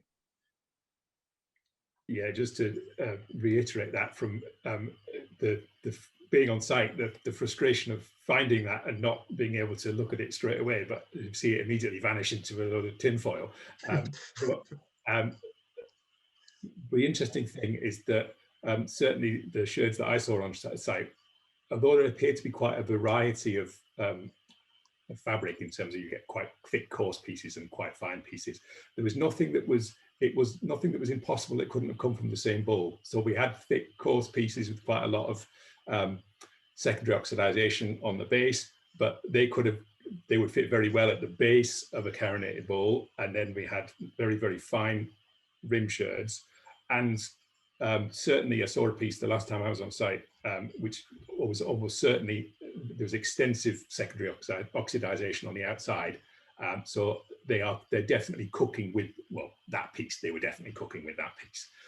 So there's things there we can say in the first instance, and I agree with your characterization of the dilemma, because I want to see them whole, but at the same time, I want to know what was in them. So. And the other thing is that from the picture that you showed of the little sherds, it looks as if you've got a white lithic inclusion in them. And because the other thing about traditional carinated bowl pottery is that there seems to have been a recipe that was followed. So, very often you would get mica in the clay. Very often you get the use of granitic rocks or quartz present. So that's something to look out for. And also, I mean, the big elephant in the room is that we do not have a reliable pan-Britain and Ireland distribution map of traditional carinated bowl pottery, and it's a tricky thing. It should be done. It needs to be done. You have these nuances between what is and isn't carinated bowl, and and that's not simply a matter of counting angels dancing on the head of a pin. It really does matter, particularly in testing, Alistair, your particular model for the spread of the early Neolithic. So that if you're having people coming in from different parts of North and Northwest France, but they're bringing in subtly different, but basically similar looking styles of pottery, can we disentangle those? Yeah, no, it's a very good question. We're already, unfortunately, starting to run out of time, and there's more things. Fraser, I don't know. I mean, we've talked a little bit so far about the Langdale and non-Langdale stone. Is there anything else you'd like to bring to our attention on in that regard? Well, as Dick mentioned, we had two axes which aren't Langdale. It'd be intriguing to find out where they're from. Are they North Wales? Is it Ireland? Is it the Isle of Man?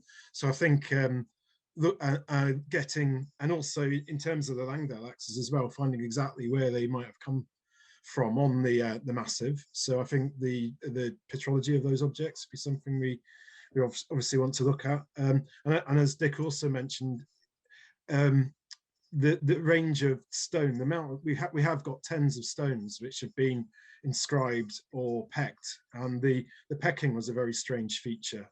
Quite often you find these boulders and they would be part of the surface of them had been removed by pecking, not really in a functional way. It seemed it was more to emphasize these strata within the stone, so seams within the rock, so they were pecked away from the seams, and it was those pecked surfaces which were face down when we found the stones. They often looked to have been placed, and often whenever we found a big stone, when we flipped it over, it was on the side which was facing down into the ground that we found all the scratches and striations. So as Dick mentioned, that there is glacial striations on the rocks, but quite often they've been cut across them. So I think it's quite rare to find, inverted commas, art, I don't know if that's the right word really, from precisely this period. So I think it's an interesting assemblage from that perspective as well. And I mean, another massive element of this site is environmental change, which is obviously partly driven by changes in water level, the broad climatic changes of the mid Holocene as well. I don't know again whether there's anything that anyone wants to drop into the conversation about environmental change at this stage. It's a huge. Yeah, Fraser. I could just say one thing, which is the pollen's interesting. I mean, we've got good pollen sequences. We've done some work assessing them, and of course, very often when the Neolithic starts, people associate it with a decline in elm. But what seems to have happened at the Windy Harbour is the decline was earlier on. I mean, there's often two phases to elm decline. There's places like Esmeals, for example. Richard Tipping's also found lots of evidence for this in southern Scotland, where you get a decline more around about 4200 BC or thereabouts. And it might be that elm has already gone from the landscape at Windy Harbour, possibly to do with these changes because of these marine inundations. And it seems that the environment in the Neolithic, as Denise showed in her talk, there is woodland there is open woodland and dense woodland, but the actual sites were situated on the edge of salt marshes by that time. Right. Okay. No, that's great. That's great. So yes, unfortunately, I think we probably ought to draw a halt to all this. We could obviously keep talking for a long time, and it's Saturday week, isn't it? That the question and answer session is going to be. So people can phone in, as it were, questions at that stage. So yeah, I'd like to thank Helen and Antony, Denise and Fraser for giving us such a fantastic tour of the site and its material.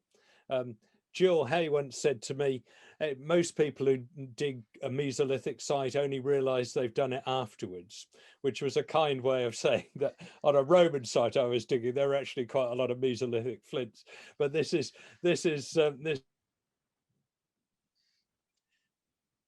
advance and paid it due attention. I mean, this is revolutionary stuff, and once the excavation is finished and the massive amount, I mean, those sample boxes look so forbidding. Once the massive amount of post-ex is done, then obviously there'll be a whole range of new questions and new possibilities. So thank you very much to everyone who participated. Thank you very much indeed to the panelists for such a great discussion, and anyone who wants to join Saturday week for the question and answer, please do. But otherwise, goodbye and thank you. A very big thank you to our panel for sharing their initial thoughts on the excavation results, to Kier Highways and Highways England for funding the work, to the hard-pressed site team so ably led by Fraser, to the OA staff who have masterminded the event behind the scenes and edited the videos, particularly Clemency Cooper, Miranda Wareham and Adam Parsons, and to you for watching. We'll meet again on Saturday the 27th of February at 11 AM for a live questions and answers session. Please see the website for more information about how you can submit a written question or request to be part of the video live event. Look forward to seeing you there.